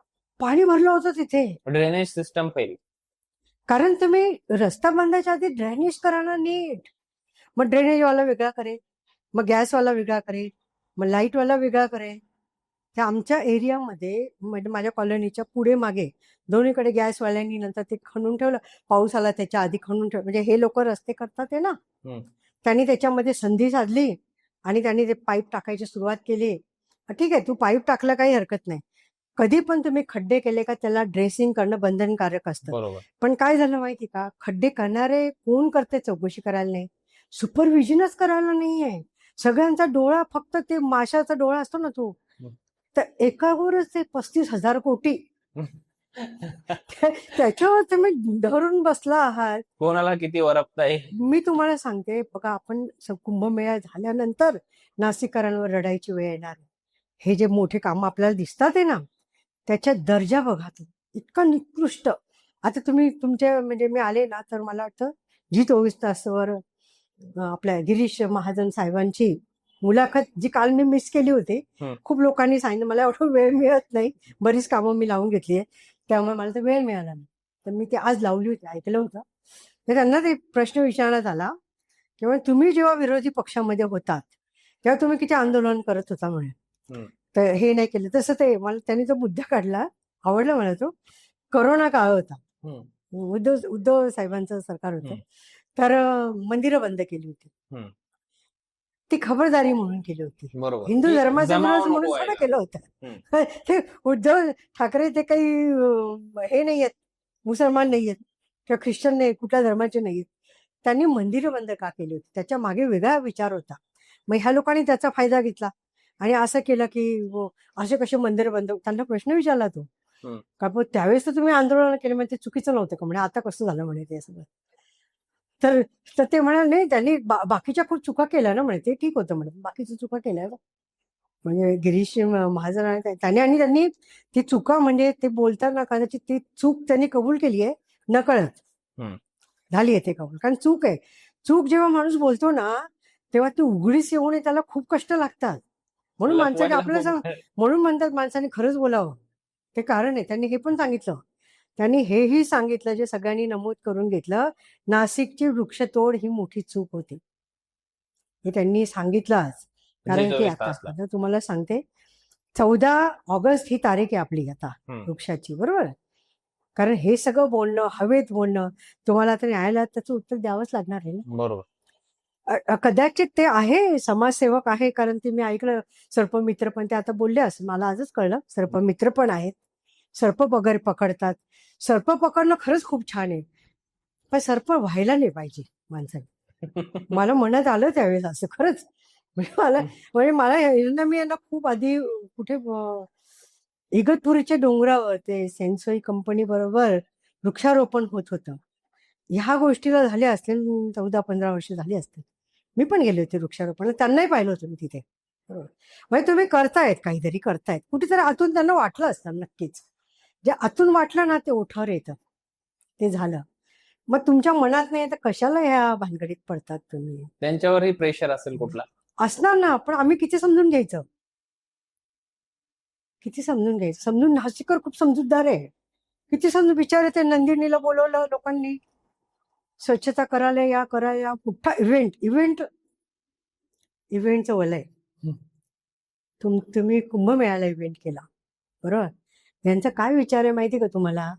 बोललेच आहे, फडणवीस साहेब बोललेलेच आहे, आपण असं काही करू म्हणे, कुंभमेळा असा करायचा आपल्याला नाशिकचा सगळीकडे. अविस्मरणीय राहील. अविस्मरणीय म्हणजे काय, आपल्याला कोणाशी कॉम्पिटिशन करायचंय का. कोणाशी कॉम्पिटिशन करायचं, योगी सरांशी. जे योगी आहेत, श्री योगी जे आहेत, त्यांच्याकडे बघा ना, 4 वर्ष 5 वर्ष आधीपासून त्यांनी सुरुवात केली. तुम्ही काय सुरुवात केली, आधी झाडच कापा. मग आम्ही नाही कापू दिली. मग कापून येईल, तुमची कामं अडून राहिली. आज तुम्ही सगळेच नाशिक खणून ठेवलं तुम्ही. आधी नाशिक उंदीर झालं होतं खणून ठेवलं तेव्हा. पाऊस आल्यावर डुकरं झाले नाशिककर. मग आणि तुम्ही पण आले मग बघायला. आम्ही मदत करतो, तुम्ही काय करणार आहे? मी आयुक्त मॅडमला बघितलं, मी यांना बघितले तिथे जाऊन रील बनवतात. हा, रील बनवतात ते. अरे आम्ही आहोत ना रील मास्टर. आम्ही का आहोत तुम्ही माहिती कामं का? करा आम्ही का आहोत? कारण मेन स्ट्रीम मीडिया आम्हाला एंटरटेन करत नाही. म्हणून रील बनवा. म्हणून आम्ही रील बनवतो. तुमचं काय प्रॉब्लेम आहे? तुम्ही तुम्ही कामं काय करा, येतात आणि तुमच्या मागे मीडिया आहे. आणि तुम्हाला आम्ही जे टॅक्स भरतो ते जे त्याच्यातून तुमचा जो पगार होतो, त्यांच्यात एवढी सगळे लोक, म्हणजे तुम्हाला पगार तिथे बसून लोकांकडून काम करून घेणं, त्यासाठी तुम्हाला पगार आहे. तुम्ही तिथे जाऊन शो ऑफ करून हा रस्ता जो आम्ही रद्द केला. अरे आम्ही तुम्हाला रद्द केलंय कधीपासून? कोण ऐकते कोणाचं? हे असं आहे, म्हणजे त्याला काय अर्थच नाही ना. मी आता हे बघून आले, म्हटलं त्यांनी सुद्धा वृक्षतोडीचा आता त्यांना वाटतंय चूक झाली. वाटतंय, तुम्ही निदान त्यांना जबाबदार असलेल्या अधिकाऱ्याला तरी राजीनामा द्यायला भाग पाडला का? सरळ प्रश्न आहे. हा प्रश्न माझा नाही, हा नाशिककरांचा प्रश्न आहे. काही लोक बोलतात, काही लोक घाबरतात. तुम्हाला मी सांगते, हे एक दहशत आहे. राजीनाम्यावरून एक आठवलं मला की आता जे नीट पेपर फुटी झाले Yes. त्याच्यावरती आय गेस शिक्षण मंत्र्यांचा राजीनामा मागण्यासाठी सीजीपी काँग्रेस जनता पार्टीने खूप मोठं आंदोलन छेडलं आहे आणि त्यांना चांगला प्रतिसादी पूर्ण हिंदुस्थानातल्या भारतातल्या जनतेकडून भेटलाय. आणि आता आय गेस ते जंतर मंतर मध्ये उपोषणही चालू आहे यांचं. म्हणजे तुम्ही जे काँग्रेसचं म्हटलंय, हा मग एवढं तेच मोठं आंदोलन दिलं, हा कुठे पाहिलं तुम्ही? दिसलं का कुठल्या मीडियावर? कारण मी पण मग तुम्हाला आता सोशल मीडियावर तर मला म्हणजे हा, बिकॉज ऑफ सोशल मीडियाची पॉवर एवढी आहे, जरी मेनस्ट्रीम मीडिया त्यांना कव्हरेज देत नसेल हे पण बरोबर. आपल्यापर्यंत न्यूज तर येत आहेत, घराघरात न्यूज जात आहे बिकॉज ऑफ सोशल मीडिया. पण ते जे होतंय आणि त्याला आय गेस आता 15 दिवस झाले, त्यांची तब्येती खूप जास्त खालावली. मी सकाळीच ती न्यूज बघितली आणि अजूनही त्यांना कुठल्याच प्रकारचा रिस्पॉन्स भेटला नाही. पण याच्या विरुद्ध माझा एक हा प्रश्न पूर्ण होऊ द्या की 2013च्या आसपास, म्हणजे गव्हर्नमेंट, ही करंट गव्हर्नमेंट येण्याच्या आधी अण्णा हजारेंनी आंदोलन केलं होतं, दिल्लीतच केलं होतं आणि त्यांचाही असाच बेसिक काहीतरी मुद्दा होता. 10 दिवस त्यांचं आंदोलन चाललं, त्यांची तब्येती खूप खालावली, पण त्यांच्या आंदोलनाला यश आलं. त्यांना त्यांच्या ज्या मागण्या होत्या त्या त्यांच्या मान्य करून भेटल्या आणि त्या मागण्या काही जगावेगळ्या नव्हत्या.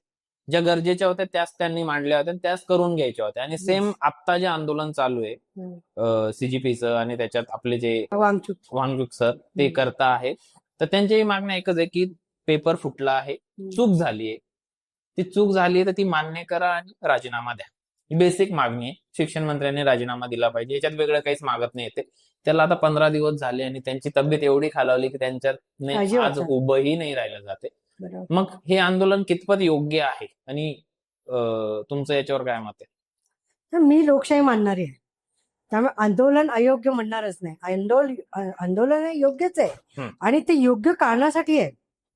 कारण पण योग्य आहे. एवढी मुलं मेली येते, एवढी लोक गेली येते, मुलं मेल्यानंतर पण तुम्हाला असं वाटत नाही का?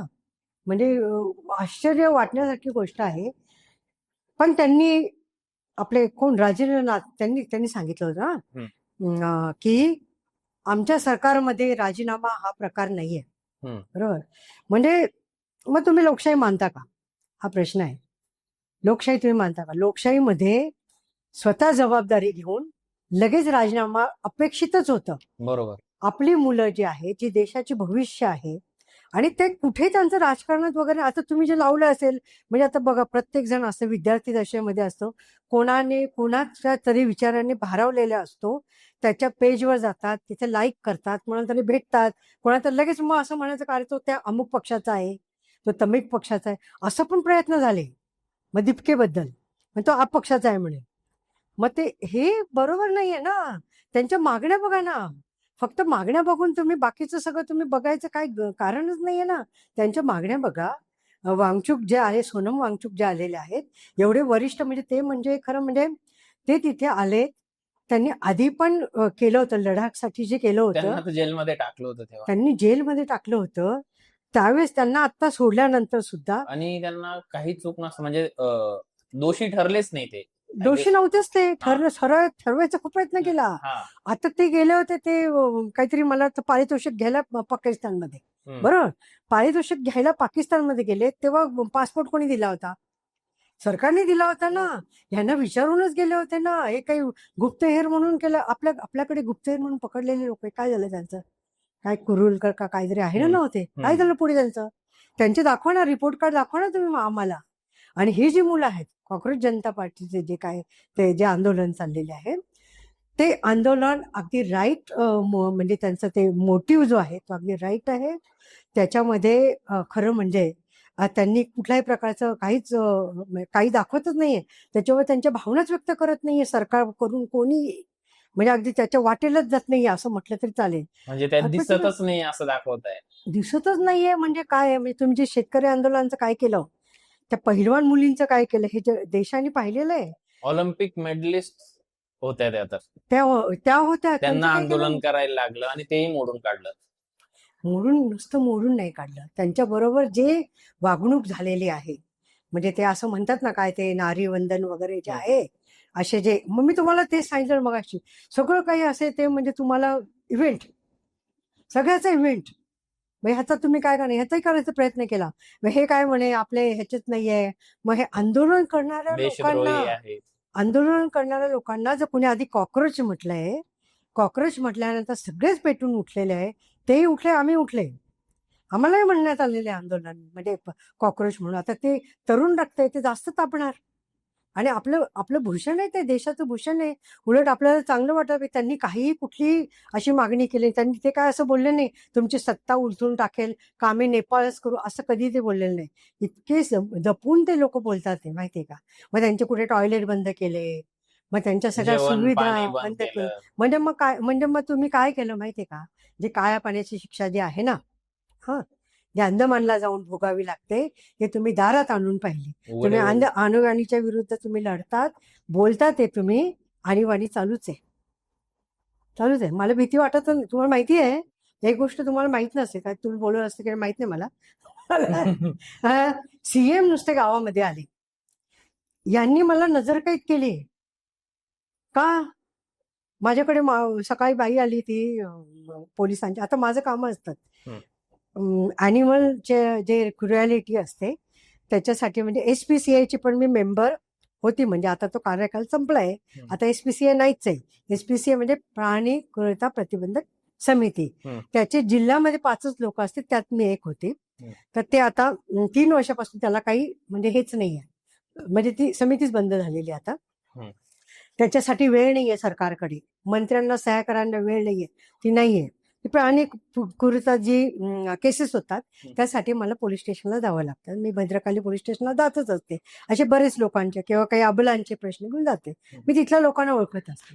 तर त्यांच्यातली एक बाई आली सकाळी माझ्याकडे त्या दिवशी, आणि त्या दिवशी काय झालं, आदल्या दिवशी आम्ही दिंडोरी रोडला मी गेली होती, जे वडाची झाडं तोडली होती, त्याचे फोटो, आम्हाला फोटोग्राफ पाहिजे होते, कारण आम्ही कोर्टामध्ये आहोत. बरोबर, तर जे म्हणजे जे फोटो ज्यांनी जी कटिंग केले तर ते खरोखर असतात, देतात ते का, खरोखर त्याची अडचण आहे का, ते आम्हाला त्याचा जिओ टॅग फोटो आम्हाला दाखवावे लागतात. तर म्हणजे आम्ही पण काही खोटं थोडं बोलणार आहे किंवा ते प्रूफ कोर्टामध्ये असं नाही चालत ना. आता यांनी याच्या हवेमध्ये बाता करून चालणार नाही. ते हे लोक दुश्मनच आहे, हे अर्बन नक्षल आहे, यांचं काय ऐकू नका असं ते कोर्टात बोलले तर काही चालत नाही. असं बोलले होते एकदा फडणवीस सर, बोलले होते मुंबईला, त्यांना विचारण्यात आलं कोण आहे अर्बन नक्षल, तर ते म्हणाले असा प्रकारच नाहीये म्हणे महाराष्ट्रात. हे ते स्वतः बोलले, कारण कोर्टात असं बोलावं लागतं, खरं तेच बोलावं लागतं, असं सांगून चालत नाही का अर्बन नक्षल हे असंच असतं. तर तिथे गेली होती, आणि तिथे जाऊन म्हणजे ते सगळे म्हणजे त्यांचं फोटो बिटो काढून आले होते. तर त्या केससाठी म्हणून मग ते लोक हे होते असं. तर मग त्या दिवशी फडणवीस आपल्या इथे येणार, तर कुंभमेळ्यासाठी येतात म्हणून ते सकाळी सकाळी ती आले, लेडी पोलीस माझ्याकडे.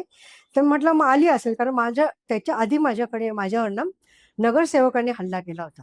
माजी नगरसेवक, जिथे मी राहते त्या एरियामध्ये हेच भानगड. म्हणजे आम्ही संध्याकाळच्या वॉकिंगसाठी चाललो होतो आम्ही 2 जण, आणि मला वडाचं झाड जे हार्श कटिंग दिसली खूप, तर मग मी फोटो काढत होते जिओ टॅगसाठी. मी काही कोणाला हे केलं नाही, काही केलं नाही. मग ते लोक धावून आले तिथे, जुनं म्हणजे माझी तिथला त्याचा कोणीतरी माणूस होता, त्याने फोन केला असेल आणि मॅडम फोटो काढताय म्हणून ते आला. 10-15 लोकांना घेऊन आला आणि माझ्या अंगावर धावून आला तो. तर ती एनसी करायला, साधी एनसी करायला, बरोबर. तर मी पण तिथून हल्ले नाही. मी आपल्या याला 112ला फोन केला. जोवर पोलीस आले नाही तोपर्यंत हल्ली नाही, कारण अशी घाबरणारे लोक नाहीचे आम्ही. ते 10-12 लोक होते. उलट ते लांब जाऊन नंतर उभे राहिले. आम्ही इकडे उभं राहिलो. कारण आम्ही काही करतच नव्हतो ना, आम्ही फोटो काढत होतो नुसतं. आणि त्यांनी मला धमकी दिली, तुम्ही ह्या एरियात यायचं नाही, तुम्ही इथे फिरायचं नाही, तुमचं जे काय असेल ते तपोवनात. म्हणजे मला पण तिकडे काय म्हणजे ते वनवास तपोवन. अरे मी जिथे राहील तिथे मी कुठे पण फिरू शकते, असं थोडं. तर कोण सांगणार मला की मी इथे हे. तर मी ती केस करायचा प्रयत्न केला, बरोबर. 3 दिवस लागले माझ्या साध्या एनसीला. FIR तर झालंच नाही. इतकी लाज वाटते मला सांगायला. आपल्या इथल्या आमदारांनी फोन केला तिथे, फोन घेऊ नका म्हणे तुम्ही, केस घेऊ नका. पुष्कळ वरपर्यंत मी गेले तेव्हा माझी एनसी झाली, बरोबर. अर्थात मी खूप मागे लागले असते, FIR झाली असते, पण नंतर मला बाकीची कामं करायची होती. मला काही ह्याच्यामध्ये अडकून राहायचं नव्हतं वगैरे, असं असेल. मग आपले CM आले आपल्या गावामध्ये. तर सकाळी त्या लेडी आल्या, त्या आल्या आणि त्या आल्यानंतर इकडे तिकडचं कसं, मला वाटलं त्याच संदर्भात आल्या माझ्याशी बोलायला. म्हणलं काय झालं का काही त्याच्यावर कारवाई वगैरे, असं मी तुला चौकशी करत त्यांच्याकडे. नाही मॅडम म्हणे काहीच नाही, आज तुमचा काय विचार आहे म्हणे. हा. तर मग मी आदल्या दिवशी दिंडोरी रोडला गेली होती. तर तिथे काही लोक असे होते.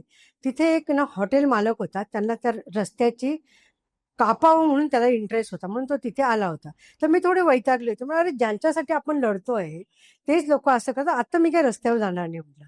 हा, आपण कायदेशीर लढाई करू, असं मी मनाशी ठरवलं होतं. मग ते मुख्यमंत्री आले तेव्हा मला जायचंच नव्हतं ऍक्च्युली. तर तिने मला विचारलं, म्हटलं मला काही जायचं नाही, म्हटलं मला वैताग आला, आम्ही चांगले कामं करतो, लोक म्हटलं असे करतात, असं बोलले सुद्धा मी. तर ते मग ती आपली बसली गप्पा मारत. मग हे आले, हे हो बसायला लागले माझे मिस्टर. आणि मग नंतर काय झालं, त्यानंतर त्यांनी मग मला तिने डबा आणलेला पाहिला मी पर्समध्ये. मग माझ्या लक्षात आलं, म्हटलं का गं मी नजर कैदीच आहे का? ते म्हणे हो मॅडम म्हणे तुम्ही आहेत म्हणे, ते जाईपर्यंत आहे म्हणे. ठीक आहे म्हणलं, माझ्याकडे आहे CCTV, ते कॅमेरे लावलेले. मी घेतलं स्टॉप, आमच्या वकिलाला पाठवून दिलं. म्हटलं बघा हे असं. NGT मध्ये जी आमची केस झाली त्यांनी दाखवलं न्यायालयाला, म्हणजे इथे वयस्कर लोकांची यांना काय भीती आहे. काय करणार होतो आम्ही, आंदोलनच करणार होतो ना. म्हणजे आंदोलनकाऱ्यांना हे लोक कशी ट्रीटमेंट देतात विचार करत. काय माझा बॉम्ब बनवण्याचा इतिहास नाही, नाही, कशाचा इतिहास नाहीये, तर त्यांना माझ्यासारख्या लोकांची भीती वाटावी विचार करा तुम्ही. म्हणजे परिस्थिती अशी आलेली आहे सध्या. तर ते जे आंदोलन, कोणीही कुठलंही आंदोलन केलं तर आंदोलन करायचा प्रत्येकाला अधिकार आहे. आणि आंदोलनामध्ये जे कोणी, आता म्हणून मी तेच म्हटलं मगाशी पण, जर गिरीश महाजनांना पण वाईट वाटत असेल, चूक झाली असं वाटत असेल, तर खरंच त्यांनीच राजीनामा द्यायला पाहिजे. बाकीचे अधिकारी वगैरे ते तर नेहमी सोंगट्याच असतात, हे आम्हाला माहिती आहे. त्यांनी काही फार फरकही पडत नाही, बरोबर. त्यांचे राजीनामे घेत नाही, त्यांच्या फक्त बदल्या होतात. त्याच्यात आम्हाला काही इंटरेस्टच नाही. तुम्ही इथे नुकसान करता, दुसरीकडे जाऊन करा, बरोबर. आम्ही काही आमचं वाचलं पाहिजे, ते तुटलं पाहिजे असं नाहीये. सगळीकडे झालं पाहिजे असं. तुम्ही जबाबदारी घ्यायचं कधी शिकणार आहे सरकार, ज्यामुळे तुम्ही आज सरकार आला आहात. आंदोलनाला आला ना, बरोबर. सिलेंडरचं आंदोलन असो, आंदोलन, डॉलरचं आंदोलन असो, कुठलंही आंदोलन असो, तर तुम्ही आंदोलनाने चाला. आता आम्हाला आल्या आंदोलनाजीवी असा एक वर्ग केला. म्हणजे याला काय अर्थ आहे? जनहिताचे काम करूनच तुम्ही पुढे सरकारात आले आहेत आणि आता तेच काम करायला अडवतायत. तसा दावा करून आले. मी असं म्हणणार नाही जनहिताचं कार्य, मी का म्हणणार नाही तुम्हाला त्याचं कारण सांगते. त्याची संधी तुम्हाला आता लोकांनी दिलेली आहे. बरोबर. तुम्ही म्हणालात आम्ही आलो तर आम्ही हे करू, आम्ही ते करू. मला पण खूप छान वाटलं. काँग्रेसचं सरकार इतके वर्ष, काँग्रेसने वाईट काम केलं असं मी म्हणणार नाही. त्यांनी बरीच कामं केली, जी स्थायी कामं केलेली आहेत, जे दिसतायत, जी दिसत आहेत, बरोबर. तुम्हाला चांगलं व्हायचं त्याच्यापेक्षा चांगलं करू. आणि पण काय होतं, कुठलीही सत्ता जर सतत राहिली तर त्यामध्ये ही गडबड होते. बरोबर. बदल म्हणून पाहिजे. आपल्याकडे 5 वर्षाचा निवडणुकाचा आहे, त्यामध्ये सत्ता बदलली पाहिजे. 5 10 करा तुम्ही, बरोबर. तुम्हाला जास्त आवडलं तर 10 करा, ठीक आहे. त्यानंतर सुद्धा बदल जर झाला नाही तर मात्र मग गोष्टी बिघडतात. बिघडतात. तेव्हा त्यांच्या बिघडल्या, म्हणून तुम्ही आल्या, बरोबर. तुमच्या बिघडला तर दुसरा येणार नाही कशावरून, बरोबर. बरोबर. तुम्ही आलात ते निवडणुकीच्या प्रक्रियेने आलात, बरोबर. इंदिरा गांधींनी चूक केली, ती मान्य केली, त्या जेलमध्ये गेल्या. हाही इतिहास आहे ना, जर आणीबाणी इतिहास असेल तर बरोबर. हाही इतिहास आहे. हा तुम्ही मान्य करावा लागेल ना तुम्हाला. तर तुम्ही त्याला हे केलं तर मला तर तरुणांना हेच सांगणं आहे का, म्हणजे जे झालंय आता आंदोलन दिल्लीला, हे नुसतं दिल्लीला नाही झालं, सगळीकडेच झालंय ते जे आंदोलन झालं त्यानंतर खरं तरुण नागरिकाला थोडीशी जाणीव झाली. त्यांना फक्त असंच वाटत होतं, सिंपल आहे, आम्ही राजीनामा मागतोय, द्यायला काय हरकत आहे, पण गोष्ट एवढी सिंपल नाहीये. ह्याचा का सिंपल नाहीये, का सिंपल केलं पाहिजे, याचा तरुणांनी अभ्यास केला पाहिजे. तुमचा प्रश्न आहे हा. आम्ही तर खूप भोगलंय, खूप सुख भोगलंय आम्ही हे नाशिकची हरियाली, नाशिकचं इतकं सुंदर वातावरण, हे सगळं आम्ही भोगलेलं आहे. आणि जे काही सरकार होतं, म्हणजे आता पांडवलेनाचं आंदोलनाचं गोष्ट करतात त्याचं राज ठाकरेंचं होतं. राज ठाकरेंचं सरकार होतं, त्यांनी घाट वगैरे त्यांनी पण काम केलंय. आज ते मान्य म्हणून करावं लागतं, कारण की आज तुम्ही तपोवनाच्या पूर्वीची जे तुम्ही ती कमान वगैरे बघा जाऊन, तशीच्या तशी आहे, एक दगड तिथलं हललं नाहीये. त्यांनी घाट बांधलेत, घाट बांधले, झाडांना चौथरा त्यांनी केलेला आहे. राज ठाकरेंची जेव्हा राज नाशिकमध्ये ठाकरेंची जेव्हा सत्ता होते होती. नाशिकला सत्ता होती चौथरे आहेत. मग त्यांनी ते झाड आहे त्याचे, मग त्यांच्या काळात झालं की कुंभमेळा, त्यांनी काहीच केलं नाही असं माझं म्हणणं नाही. मग त्यांनी पांडवलेण्याचा जो सायकल ट्रॅक करायचा प्रयत्न केला, आम्ही आंदोलन केलं, किती लोक होतो, 15 लोक होतो मोजून, तरी त्यांनी आमचं ऐकलं आणि बंद केलं. ही लोकशाही आहे. तुम्ही करतात, त्यांनाही वाटलं विकासच आहे ना हा, का बरं राहिले, पण त्यांनी ऐकलं ना. तुम्ही ऐका ना. आणि आय गेस ते ब्रह्मगिरीचा रोपवे, अंजनेरी तो ब्रह्मगिरीचा हा. रोपवे साठी आंदोलन केलं, त्यासाठी पण आम्ही आंदोलन केलं त्यावेळेस. पण मग एवढे आंदोलन केल्यानंतर पण ऐकलं गेलं ना सरकारकडून. त्यावेळेस आंदोलन करायचा आमचा तेच उद्देश होता. आमचा काय उद्देश होता, ब्रह्मगिरीवर चढणे एवढं जिकिरीचं काम नाहीये. बरोबर. तरुणांना खूप आवडतं, ते ट्रेकिंग करायला, हे करायला तिथे जातात. तेवढंच तर आहे नाशिकमध्ये, किती मजा येते चालायला वरती जातात ते. असं जास्त काहीच नाहीये त्याच्यामुळे त्रास होण्यासारखं. सगळेच जाऊ शकतात, जे जाऊ शकत नाही तिथे वर्षानुवर्ष आपल्याकडे डोलीचा व्यवसाय, बरोबर, डोलीचा व्यवसाय करणारे गरीब लोक तिथे आहेत, तो व्यवसाय करतात. त्यांच्या पोटावर का पाय देता तुम्ही, बरोबर. तो व्यवसाय चालू राहू द्या, ते डोंगर तसं चालू. आणि नुसतं लोकांची सोय होईल म्हणजे काय होईल, त्याच्यावर रोपवे झाला. रोपवे कोणासाठी होतोय, हे तिकडचे जे लोक येतात बाहेरचे, बाहेरचे लोक म्हणजे जे हौशी गौशीचा एक वर्ग तयार झालेला आहे, पर्यटन करणारा, जो पर्यटन म्हणून येतो, त्यांच्याकडे खूप पैसा येतो, तो येतात. रेस्टॉरंट होणार, मोठे मोठे रिसोर्ट होणार वरती, त्या रिसोर्ट होणार, त्याच्यामध्ये कॉन्क्रीट, नुसतं कॉन्क्रीट इतकं सोपं नाही आहे ते. त्याच्यामध्ये काय होतं, एक अंजलिका नावाची वनस्पती आहे जी तिथेच येते जिनेरीवर, जी एक म्हणजे असाध्य रोग बरे करू शकतात. अशा वनस्पती ज्या तिथे माणसाची वस्ती नाही, माणसाची पावलं जात नाही म्हणून त्या वस्ती येतात, म्हणजे त्या वनस्पती येतात. जर तिथे जर म्हणजे तुमची येणं जाणं सुरू झालं तर ते नायनाट होणार. तिथे गिधाडांची वस्ती आहे, जे गिधाड ज्याला आपण जटायू म्हणतो, रामायणात त्याचं महत्व आहे, नाशिकच्या इतिहासात पुराणात त्याचं महत्व आहे. ते पूर्ण नष्ट होणार. पूर्ण म्हणजे मला वाटतं देशामध्ये 2च ठिकाणी असतात, एक मध्य प्रदेश, एक नाशिक, ते नष्ट होणार. तो रोपवे आम्ही त्यावेळेस तो कॅन्सल केला, म्हणजे ते झालं ना. मग लोकशाही मार्गाने जा ना. तुम्ही आता बोलता बोलले की गिरीश महाजन सरांनी राजीनामा दिला पाहिजे, कारण की त्यांच्यावरच डिपेंडंट गोष्टी आहेत. ते त्यांनी निर्णय घेतला, तो जे गव्हर्नमेंट अधिकारी आहेत, कर्मचारी आहेत, मग ते IAS असो, IPS असो, त्यांना ते कामं करायला लागतात त्यांनी सांगितल्याप्रमाणे. मग आता तुकाराम मुंडे साहेब आहेत, तेही खूप महाराष्ट्रात चांगल्या पद्धतीने काम करतायत. त्यांची जी ही नियुक्ती झाली, मग ते फूड संदर्भात, मग जी काही भेसळयुक्त फूड होत आहे, म्हणजे त्यांना जे काम भेटतं ते त्यांच्या पद्धतीनेच करतात. योग्य म्हणजे 100% बरोबरच कामं करतात असं म्हणण्यात काही वावगं ठरणार नाही. त्यांच्याबद्दलचा तुमचा एक्सपिरियन्स, जसं त्यांची नाशिकलाही आयुक्त म्हणून बदली झालेली होती, मग त्यांच्याबद्दलचे काही एक्सपिरियन्सेस आहेत का, आणि ते आता जे काम करतायत त्याच्यावर तुमचं मत काय? त्यांच्यावर मत मी सांगतेच आहे, पण तुम्ही आधी गिरीश महाजन बोलले ना, तर गिरीश महाजन खरंच मला त्यांच्याविषयी काही मत वाईट वगैरे नाही आहे, पण ते म्हणजे फक्त मला एवढंच म्हणायचं आहे, ते काय संकट मोचक वगैरे काहीतरी म्हणतात ना त्यांना, हम्म. संकटाचं निवारण करणारे वगैरे, त्यांनी करावं नाशिकचं. मग आम्ही त्यांना खरंच मानू. तर तो एक मुद्दा झाला. तुकाराम मुंडे जे माणूस आहे, बरोबर, त्यांचा आम्ही सगळेच रिस्पेक्ट करतात, अगदी खालच्यापासून वरपर्यंत. त्याचं कारण ते नाशिकमध्ये आयुक्त म्हणून आले होते. खूप वाईट वाटतं मला. अतिशय सुंदर काम केलं त्यांनी नाशिकमध्ये, फार छान. त्यावेळेस प्लास्टिक समितीत मी होते. हम्म. प्लास्टिक नाशिकमध्ये जवळजवळ झिरो झालं होतं. झिरो प्लास्टिक झालं होतं. प्लास्टिक बंदी झाली होती, direct हा. जिल्ह्यात आली होती. तेच मी सांगते ना. मग तेव्हा ते होते ना आयुक्त, ना आम्ही प्लास्टिक समितीवर होतो, त्यांच्याच अंडर होतो ना हे सगळं. तर इतकं म्हणजे वापर झिरो झाला होता नाशिकमध्ये. तो असा झाला प्लास्टिक मुक्ती हे जेव्हा येतं, बरोबर, प्लास्टिक मुक्ती ही जी संघटना जेव्हा येते तेव्हा लोक म्हणतात प्लास्टिक नका वापरू, प्लास्टिक म्हणजे पिशव्या नका वापरू. हे तोपर्यंत जे उत्पादक असतात ते काहीच बोलत नाही. पण आमचे मुंडेंच्या अंडर जे काम झालं होतं तेव्हा अशी परिस्थिती आली होती की उत्पादक मग रस्त्यावर आले. का असं कसं मग बंद होईल फॅक्टरी, तर आमचं काय होईल? म्हणजे इथपर्यंत इफेक्टिव्ह झालं होतं. मुंडेंचं जे काम होतं त्यांचा आदर्श इतरांनी का घेऊ नये? तोच एक मोठा प्रश्न आहे. का घेऊ नये? कारण ते करू शकतात, त्यांच्या आधीचे आणि त्यांच्या नंतरचे लोक ते का करत? फार दुर्दैव आहे ही गोष्ट.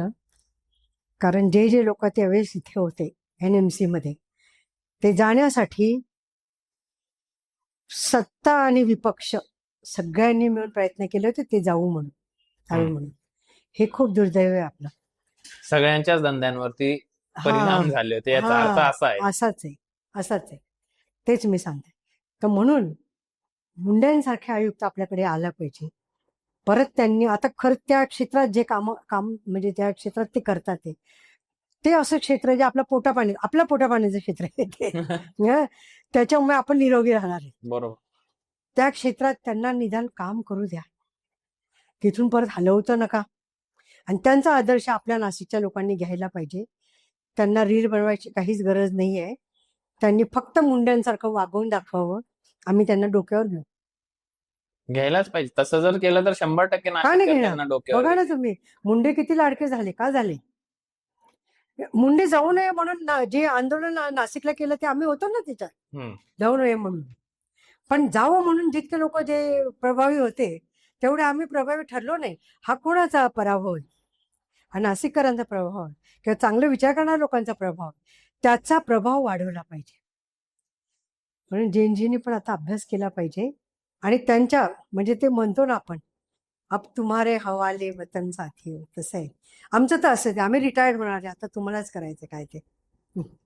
खूप छान वारसा आहे तो, तुम्ही टिकवला पाहिजे आणि पुढे नेला पाहिजे. अशी दयामाया कोणावरच करत नाही. जे चुकीचं आहे ते चुकीचं आहे. अक्षरशः तो इराणी कॅफे जो होता ना, तो सुद्धा त्यांनी डायरेक्ट सील केला, बंद केला. मग अशी कारवाई जर ते करू शकतात, तर बाकीच्या अधिकाऱ्यांनी जर तसं केलं तर नाशिकच नाही, नाशिक तर सोडा, महाराष्ट्र आणि देशाचं भविष्य किती चांगलं होऊ शकतं, हे तुम्हाला काय वाटतं? तुम्ही जेव्हा म्हणता ना का आम्ही अशा धर्माचे आहोत, धर्माचे काय ध्वजा, आणि आम्हाला विश्वगुरु वगैरे व्हायचंय, आपण होऊ शकतो. अशा प्रकारे वागले ते तुम्ही जे म्हटलं ना, अशा प्रकारे प्रत्येक अधिकारी जर वागला तुकाराम मुंडे प्रमाणे, 100% तर तसं वागू शकत नाही कोणी. तुकाराम मुंडेंना मी खूप जवळून ओळखते. त्यांच्या फॅमिलीवर जे होतं, म्हणजे त्यांच्या सतत बदल्या केल्या जातात, त्यांना सतत टॉर्चर केलं जातं एक प्रकारचे, म्हणजे त्यांना पनिशमेंट द्यायचे प्रयत्न केला जातो, ज्यांना असं वाटतं म्हणजे हे प्रशासनाकडून, बरोबर, मग आता तरी हे सुधारतील आणि आमच्यासारखं वागतील. असं जेव्हा चालू असताना आपण अशी अपेक्षा करतोय, अशी आशा करतोय का मुंडेंसारखं सगळ्यांनी वागायला पाहिजे. हे माहिती आहे का कसं आहे? आपण म्हणतो ना जय श्रीराम, आता आपण म्हणतोय सतत, ते आपण खूप पूर्वीपासून, आपल्याकडे पूर्वीपासून रामराम म्हणायची पद्धत आहे. बरोबर. काय फरक आहे याच्यामध्ये? रामराम म्हणणं काय आणि जय श्रीराम म्हणणं काय, याच्यात काय फरक आहे? काहीच फरक नाही ना. मग तुम्ही जर एवढं म्हणत असाल तर तुम्हाला रामासारखं वागता येतं का? तुम्ही रामासारखं वागून दाखवा आणि नाशिकच्या NMCने तुकाराम मुंडे सारखं वागा, आम्ही तुम्हाला डोक्यावर घेऊ. तुम्ही तुमचं म्हणजे कोण आहात, तुम्ही काय करतात. नाशिकमध्ये करतात ना काम, गेडाम सारखे छान काम करतात, खूप काम करतात, माहिती आहे का? गेडाम सरांचा आम्हाला वैयक्तिक अनुभव आहे, आमच्या कधी यायचं, पण त्यांना पण त्रास होत असणार आमच्यामुळे, काही माहिती नाही. पण अजून एक मुद्दा माझ्याकडून राहिला जातोय, खूप महत्वाचा आहे तो. गोदावरीमध्ये घाट बांधले जातात. हम्म. जे कुंभमेळ्यामध्ये घाट बांधणं गरजेचं असताना ते खूप करोडो म्हणजे झांसी साईडलाही बांधले जात आहे घाट. सगळीकडे बांधले, हा. सगळीकडे. म्हणजे त्यांचं असं म्हणणं आहे का खूप असा प्रभाव, म्हणजे खूप लोक येतील आणि तो हे करू नये. तर कसं असतं माहिती आहे, घाट तुम्ही बांधतात, एक तर मुळामध्ये निरीच्या सूचना असतात. नदीसाठी तुम्ही बांधकाम जे करतात तर निरीच्या सूचना असतात. तर निरीच्या ज्या सूचना नदीच्या संदर्भात तुम्हाला त्या मानाव्या लागतात, पाळाव्या लागतात. म्हणजे 10 मीटर पर्यंत कुठलंच बांधकाम नसायला पाहिजे नदीच्या बाहेर. म्हणजे रिपेरियन झोन असतो तिथे. जे नैसर्गिक जे वृक्ष असतात ते राहू द्यायला लागतात, कारण की शेती असते, शेतीची जमीन वाहून जाते इथे नदीमध्ये. नदीच्या पुराचं नियंत्रण होतं. नदीचं एक स्वतःचं पात्र असतं. बरं, आता जे पाणी आलं तिने दाखवून दिलं नदीने किती पात्र येते. पण त्याच्या आधी जे बांधकाम चालू तिथे आम्ही जाऊन विचारलं त्यांना, म्हटलं तुम्ही हे पात्र blue line, white line, red line कशी ठरवली? ही लाईन असते, ब्लू लाईन मध्ये काम नाही करतायत तुम्हाला, कुठे येते, कशी ठरवली तुम्ही? तर ते तो जो आर्किटेक्ट होता त्यांनी काय केलं माहितीये का, म्हणे मी मार्चमध्ये मी गेलो, म्हणे तिथे पाणी पात्रामध्ये गेलो, पाहिलं पाणी कुठपर्यंत आहे आणि ती लाईन ठरवली. त्या लाईनला त्यांनी काहीतरी वेगळं नाव दिलं होतं, असेल त्याच्या आर्किटेक्टच्या भाषेत काही वेगळं नाव असेल, माहिती नाही. आम्ही ब्लू लाईन वगैरे आम्ही ओळखतो. आमचं असं म्हणणं होतं ते पात्र आहे, त्याचं असं म्हणणं होतं की आम्ही पात्राची मोजणी केली. आमचं काय म्हणणं आहे की कुंभमेळा कुठे कधी येतोय आपला? पावसाळ्यात येतोय, ऑगस्टच्या आसपास, बरोबर? मग तुम्ही जी पात्र आहे ती मोजणी करा ना घाट बांधण्यासाठी. 10 मीटर सोडू नका लागलं असतं, कारण कुंभमेळा आहे. तुम्ही म्हणतात कुंभमेळ्यासाठी आम्हाला वेगळे आदेश आहे, वेगळे आहेत, तर ठीक आहे, आम्ही तो आग्रह सोडून देतो. पण तुम्ही जे घाट बांधता ते पात्रात बांधू नका. जर समजा लोकांनी प्रयत्न केला पायऱ्यावर पात्रात आंघोळी करायचा, म्हणजे वाहून जाते ते, त्याचं पाप कोणाच्या डोक्यावर? म्हणजे इतकं डोकं तुम्हाला, इतकं सेन्स पण नाहीये.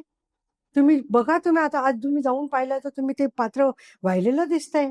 आणि ते जे आता बांधकाम केलं ते सगळं वाहून गेलं, ते जे वाया गेलं, कोणाचे पैसे गेले? आपलेच गेले ना. मग त्यांना काही परत करतील आता ते सगळं, आणि खूप चुकीचं आहे ते. त्यावर पण आमचा विरोध आहे. आता ते किती होतंय माहिती नाही आम्हाला, पण कारण एकाच वेळेस याचा मुद्दा चालू आहे, नंदिनीचा आहे. नंदिनीचं तुम्हाला सांगते, इतका भयानक मुद्दा आहे तो. म्हणजे नंदिनीमध्ये ते स्वच्छतेला सगळ्यांना गेले लोक, प्रेमाने सगळे लोक गेले वगैरे, सगळे अगदी ग्रीज महाजनाने बोलत एक मोठा इव्हेंट झाला, गेलेत ते सगळे लोक, खूप आनंदाची गोष्ट आहे. पण माझं काय म्हणणं होतं, मी नव्हते गेले तिथे. तुम्ही गाळ काढाल, तुम्ही हे कराल, तुम्ही ते कराल, बरोबर. त्याच्यामध्ये नाले जातात, ते मल जल मूत्र जाते, त्याच्यामध्ये केमिकल, सातपूर अंबरचं केमिकल जात आहे. STP प्लांट, CTP प्लांट जे असतो, केमिकलचा जो प्लांट असतो, तो केमिकलचा प्लांट आम्ही त्यांच्या मागे लागून तो आता चालू झालेला आहे सातपूर अंबडला. त्याचं ते स्ट्रक्चर सुरू झालं. STPचं फक्त कागदावर आहे. STPचे प्लांट जे म्हणजे MIDCने द्यायचं कबूल केलं होतं, ते वर्कआउटने त्यांनी आता ते म्हणे आता ते आम्ही दुसऱ्यांना दिलं, विसरून गेले, दुसऱ्यांना दिले. मग त्यांनी काय काढलं माहिती का याच्यातून तोडगा काय काढला? पावसाळ्याचे 4 महिने आम्ही नंदिनीतलं मलजल म्हणजे ते पाणी सोडून देऊ डायरेक्ट, ते संगमाच्या आधी, म्हणजे गोदावरी आणि नंदी संगम जे होतो तिथून आम्ही ते पंपिंग करून आम्ही ते म्हणजे पाईपमध्ये घालून सिवेजच्या याला पाठवून देऊ, सिवेज लाईनचं ते. म्हणजे हे काय डोकं आहे? आणि बरं, हे सगळं करताना नंदिनीवर घाटाचं काम चालू आहे. बाहेर येणाऱ्या करोडो लोकांना तुम्ही सांगणार आहात का इथे मलजलचं, आणि ते पावसाळ्यात तो कुंभ आहे? म्हणजे काय मूर्खपणा आहे हा? किती तुम्ही लोकांची फसवणूक करणार आहात? त्याच्यात कोण आंघोळ करणार आहे? पण कोण म्हणजे आपण नाशिककर नाही करणार, पण ज्या लोकांना माहितीच नाही ते काय करते माहितीच नाही, श्रद्धेपोटी डुबकी मारून करणारच ना. मग म्हटलं तुम्ही पाट्या लावा की असं पाणी आहे, नाही करणार. ते त्यांचे इमेज खराब होते ना, इव्हेंट वगैरे, तो इव्हेंट खराब होतो. कुंभमेळ्याचं मला फडणवीसांना पण विचारायचंय, कुंभमेळ्याचा जर तुम्हाला असं वाटतंय का खूप छान इफेक्टिव्ह आणि छान करायचंच आहे, आपण यजमान आहोत, आपल्यासाठी पहिलं, माझा 5वा आहे हा कुंभमेळा. आणि तो आपण चांगला केलाच गेला पाहिजे, आपण नो डाऊट. चांगलाच करणार आहोत, कारण आपण यजमान आहोत ना. आपण कशाला म्हणू येऊ नका म्हणून. आपलं म्हणणं तेच आहे, जी एवढी तुम्ही करोडो लोक येणार म्हणतात ना, त्यांची पाण्याची व्यवस्था करणार, त्यांच्या शौचाची व्यवस्था करा, ही करा. हे मेन आहे. पण ह्याच्यामुळे तुमचे कुठे फोटो येणार नाहीये, प्रश्न तो आहे. हे माझं काय म्हणणं आहे, तुम्ही काय करणार कुंभमेळा म्हणजे? तपोवन नष्ट करणार, दंडकारण्य नष्ट करणार, मग आकाशामध्ये तुम्ही एआयच्या मदतीने तुम्ही रामायणाचे चित्र असे देणार आणि मग कुंभमेळा गेला का ते हवेत विरून जाणार. असा कुंभमेळा करायचा आहे तुम्हाला? असं आम्हाला मान्यच नाही नाशिककरांना. तुम्ही नीट करा, येणाऱ्या पाहुण्यांचं तुम्ही नीट स्वागत करा. तुम्ही त्याला असं मलजलयुक्त पाण्याने आंघोळ घालू नका. पाट्या लावण्याजोगे काम पहिला आंघोळ तर करण्याऐवजी तुम्हालाच करायला घालू आम्ही तिथे नंदिनीला. हे कारण तुमचं म्हणणं असं आहे की पाट्या लावण्याजोगं काम करण्याऐवजी अविस्मरणीय काम करा. पाट्या लावा हे मी का म्हणते माहितीये का, ते पाटी लावणार नाही आहे. हम्म. माझा आग्रह आहे ते बंद करा. तुम्ही ते केमिकलचं जे प्लांटचं जे आहे, CETP जो प्लांट आहे तो सुरू करा अंबड आणि सातपूरमध्ये. हा माझा आग्रह आहे. पाट्या ते लावणार नाहीये तिथे, बरोबर. त्यांनी उलट मला तर असं वाटतं नाशिकला पाटीमुक्त करा ते हा, जे आहे ते. म्हणजे तुम्हाला असं वाटतं ना खूप विकास, त्याला विकास म्हणतो आपण. बॅनर सगळे बॅनर काढून टाका, सगळी नावं काढून टाका, सगळ्या रस्त्यांना नंबर द्या आणि सगळे बॅनर्स काढा, सगळ्या पक्षाचे काढा. जसं ते खरं आहे थालापती असं. विजय मुख्यमंत्री झाले, हं. त्यांनी खूप चांगल्या चांगल्या योजना काय राबवायच्या. छान करतात तिथे, बापरे. बरोबर आहे. तर त्यांचा आदर्श घेतला पाहिजे असं वाटतं का तुम्हाला महाराष्ट्राच्या नाही. मुख्यमंत्र्यांनी? प्रश्नच नाही. करा ना तुम्ही नायक बना आमचे. तुम्ही नायक बना ना. मग तुम्ही तर आम्हाला ते काहीतरी शब्द वापरला त्यांनी. हा, तो शब्दच त्यांनी वापरला आता म्हणे ते काय सोशल मीडियावर आम्हाला शिवाय देतात, ते काय काय बोलले, ते काहीतरी एक शब्द बोलले ते, तो भयानक शब्द वापरलेला आहे त्यांनी. हा, तर तो शब्द वापरला तुम्ही. काय वापरता तुम्ही, भाषा काय हो? भाडे के टट्टू. भाडे के टट्टू, टट्टे बोलले ते. ते टट्टेचा अर्थ अजून वेगळा होतो, हे मला नंतर तो कळलं. हिंदीत होतो भाडे के वेगळा. टट्टू काही असो, पण मग हे फक्त महाराष्ट्रापुरतं असतं का? तुम्ही सोशल मीडियावर असता ते. आणि सोशल मीडियाला जर तुम्ही असं बोलत असाल तर सोशल मीडियावाल्यांची स्पेशल बैठक आणि ते बोलवून. पार्लमेंट मध्ये बोलले नाही नाही, डायरेक्ट. युट्यूबरची तुम्ही वेगळी बैठक घेतात. का घेतात? कारण सोशल मीडिया किती प्रभावी आहे. हे त्यांनाही माहिती. मग आज आम्ही पण आमचं करून काम आमचं टाकलं नाही, आम्ही प्रश्न जर विचारले नाही तर आम्ही तर म्हणजे भूमिगतच. भूमिगत. मग आम्ही कुठे आमचं म्हणजे दिसलंच नसतं, माहितीये का. बरोबर. तर आजच्या जगामध्ये ना तुम्ही केलंय हे तुम्हाला सांगावं लागतं. तुम्ही केलंय तर नाही तर लोकांना कोणी माहिती दखल नाही. घेत नाही. दखल घेत नाही लोकांना. लोक अवेअर कसे होणार? अवेअर व्हायला पाहिजे ना त्यांनी. अवेअर व्हायला पाहिजे. काँग्रेस जनता पार्टीने जे आंदोलन छेडलेलं आहे त्याच्याने युवक वर्गाने अवेअर झालं पाहिजे. सगळ्यांचं असं काही धारिष्ट नसतं, त्यांनी पुढे येऊन बोलायला पाहिजे. नाही बोललं तरी काही नाही. आपण रामाच्या नगरीतले लोक आहे. आपल्याला कुठे भीती वाटली ना तर आपली आई म्हणायची मनातल्या मनात राम म्हण, तुझी भीती जाईल. बरोबर. आपण एवढं तर करू शकतो. राम म्हणा, मनातल्या मनात बिंदास बोला, कुठेतरी बोला, कुठेतरी व्यक्त व्हा, तुम्हाला जसं जमेल तसं. एक माणसाशी तरी बोला, पण तुमच्या मनातलं बोला, मनातल्या मनात दाबू नका. तसं आहे. आता टीईटीचा पेपर फुटला, त्याच्यात देखील महाराष्ट्रात खूप जास्त आंदोलनं झाली, पण मग ते त्याच्यावरही अजून काहीच निष्कर्ष नाही आला. म्हणजे जवळपास टीईटीचा पेपर म्हणजे असं होतं की शिक्षकांसाठी औरंगाबादला पण झाला आता ते हा. आंदोलन वगैरे ना. पण मग ते संभाजीनगर काहीतरी. संभाजीनगरला झालं. अजून ते तोंडात आम्हाला यायला वेळ लागतो ना. नाही, आता मी रिसेंट संभाजीनगर शुक्रवारच्या दिवशीच गेलो होतो. हो का? हो. तिथले लोकल्स आणि ते एक्सेप्ट नाही करत ती गोष्ट, आणि बऱ्याच साऱ्या गोष्टी चालू. तिथे अजूनही पाट्या औरंगाबाद नावाच्याच आहेत. मॅपवर हो जरी ना? चेंज झाले, मी आता रिसेंट हो. परवा तेरवाची मनातून गोष्ट कुठून केली. काढला तुम्ही? हा, मनातून नाही तिथे काढू औरंगाबाद शकत. नावाचं आहे. जेवढेही डिरेक्शनच्या पाट्या आहेत, म्हणजे पुसून हे करायचा प्रयत्न केलाय, त्या लोकांनी तिथे स्टिकर लावून दिले औरंगाबाद नावाचे. नाही, आम्ही तेच म्हणतो. आमचं काय म्हणणं आहे माहिती का, हे सगळं याच्यामध्ये पडू नये. हे नावामध्ये काही होत नाही. माणूस चांगला असतो किंवा वाईट असतो, तो बरोबर. कुठल्याही धर्माचा असतो. आपले खूप चांगले निघाले का आता रामाच्या मंदिरात? ते कोण होते? परकीय आक्रमण होतं का? आपलेच होते. मग आता ते म्हणतात आपलंच आहे, आम्ही आमचं पाहून घेऊन म्हणे. अरे आता आता असं म्हणतात की आम्हीच होतो, चोरी करणारे आम्हीच होतो, आमची चोरी झालेली आहे, तुम्ही कोण बोलणारे? अरे आमच्यात मिटवून घेऊ आम्ही. अरे तुमचं राहिलेलं नाहीये ते. त्यांच्यासाठी तुम्हाला सत्ता दिलेली आहे, सत्ता परिवर्तन झालेलं आहे. त्या नावाने सत्ता आणली आहे. राम लाये कोण कोणाला आणलं हेच कळत नाही मला. कोण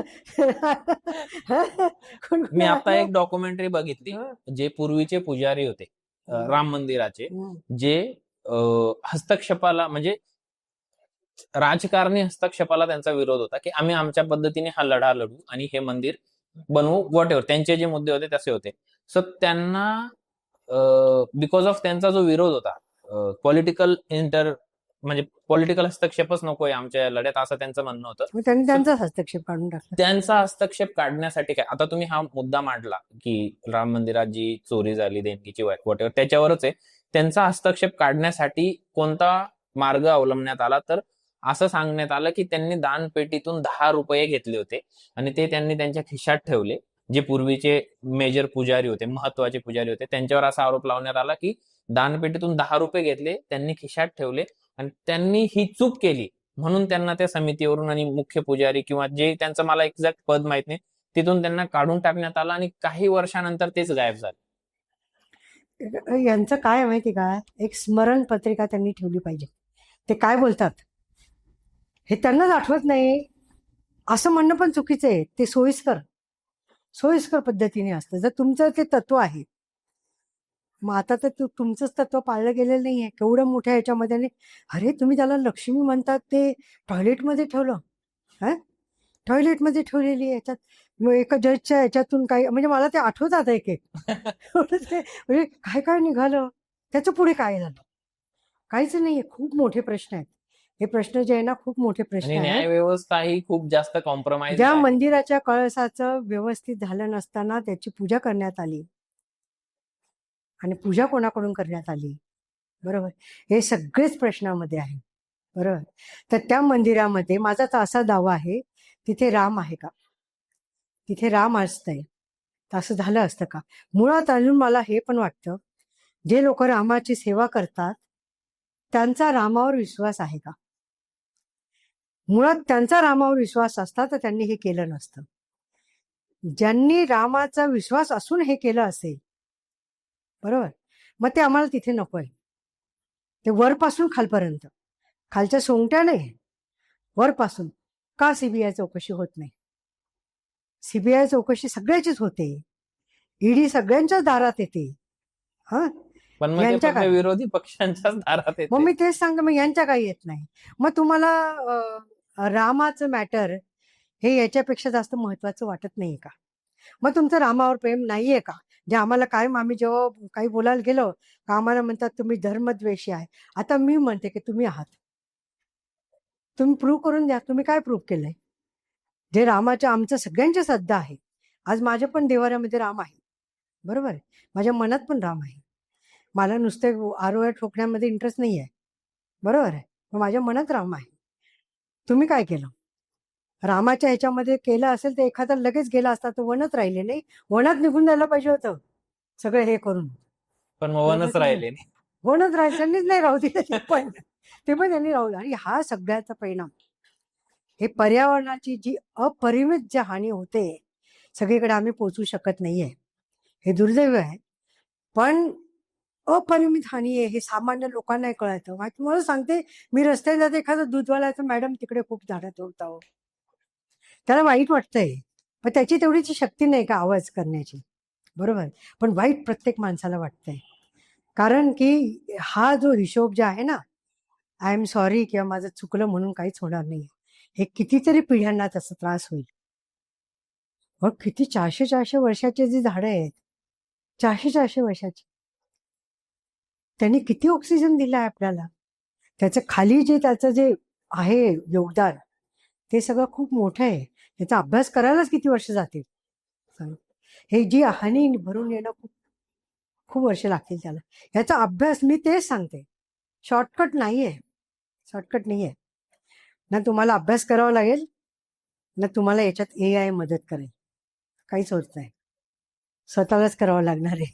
स्वतःला सगळ्या गोष्टी फाइंड करून आणि त्याच्यावर तरुणांना करावं लागणार.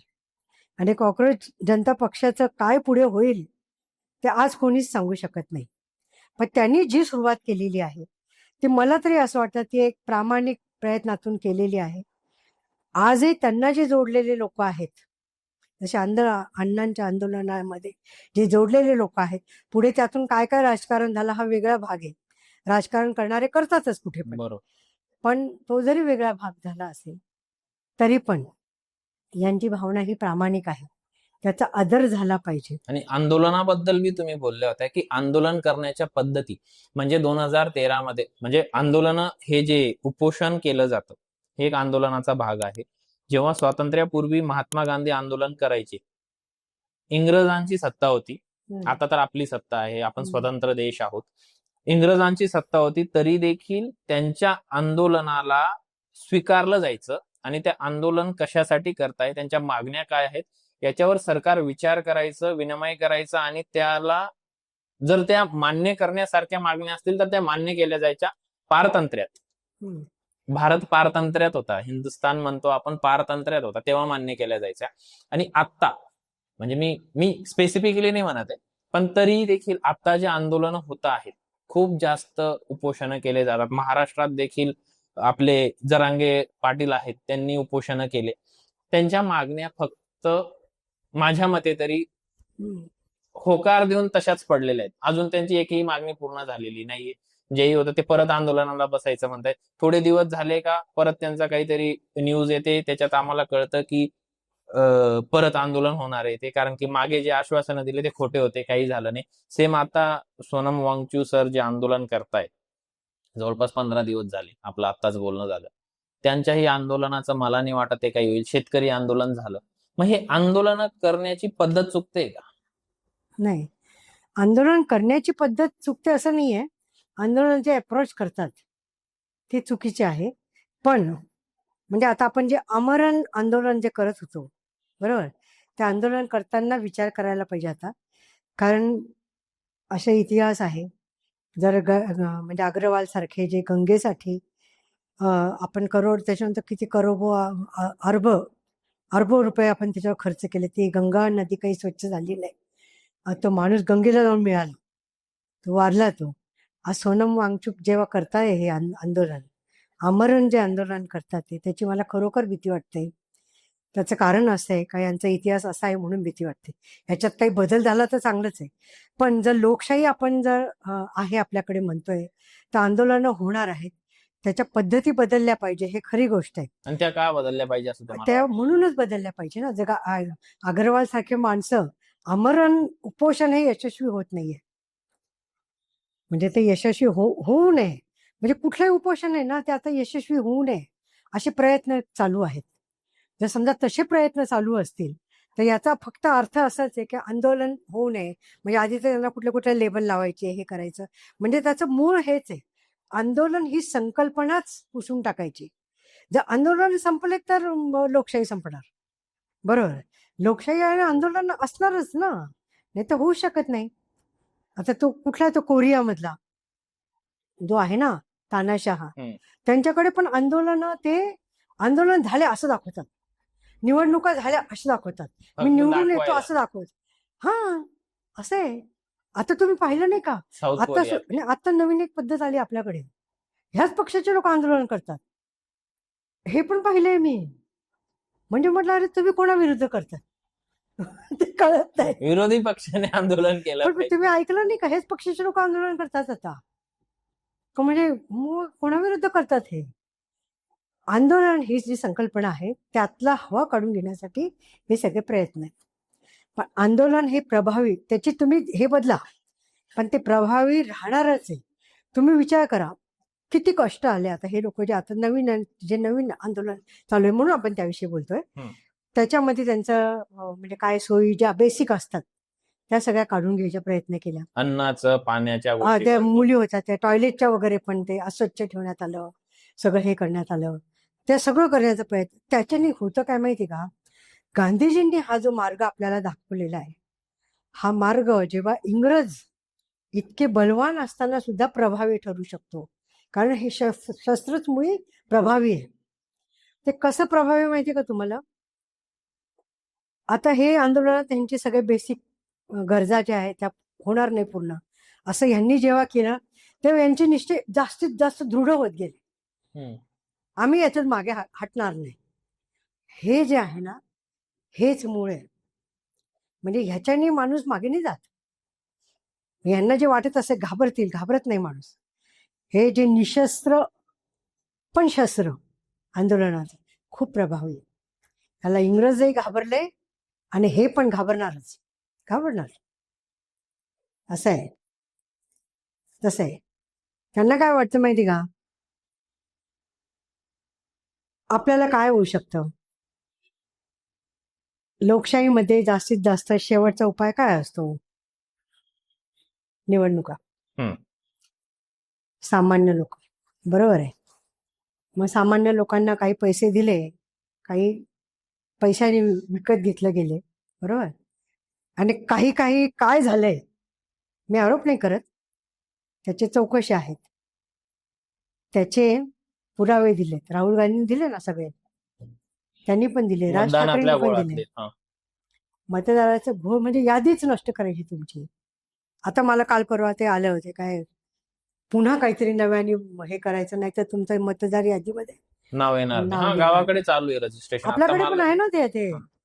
आहे कुठल्या तरी शाळेमध्ये चालू आहे म्हणे. ग्रामपंचायतीत म्हणजे असं आलंय की तुमचं परत आधार व्हेरिफिकेशन होईल.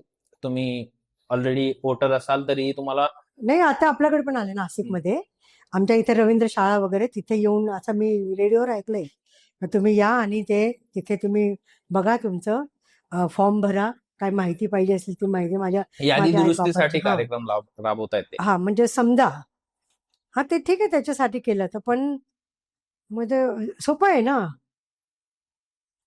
सगळ्यांची यादी ज्या आहेत, बरोबर, ज्या यादी आहेत त्या निर्दोष व्हाव्यात, त्याच्यातले दोष हे व्हावे, हे तर आधी पण केलं ना, मग तरी पण कावळ झालं.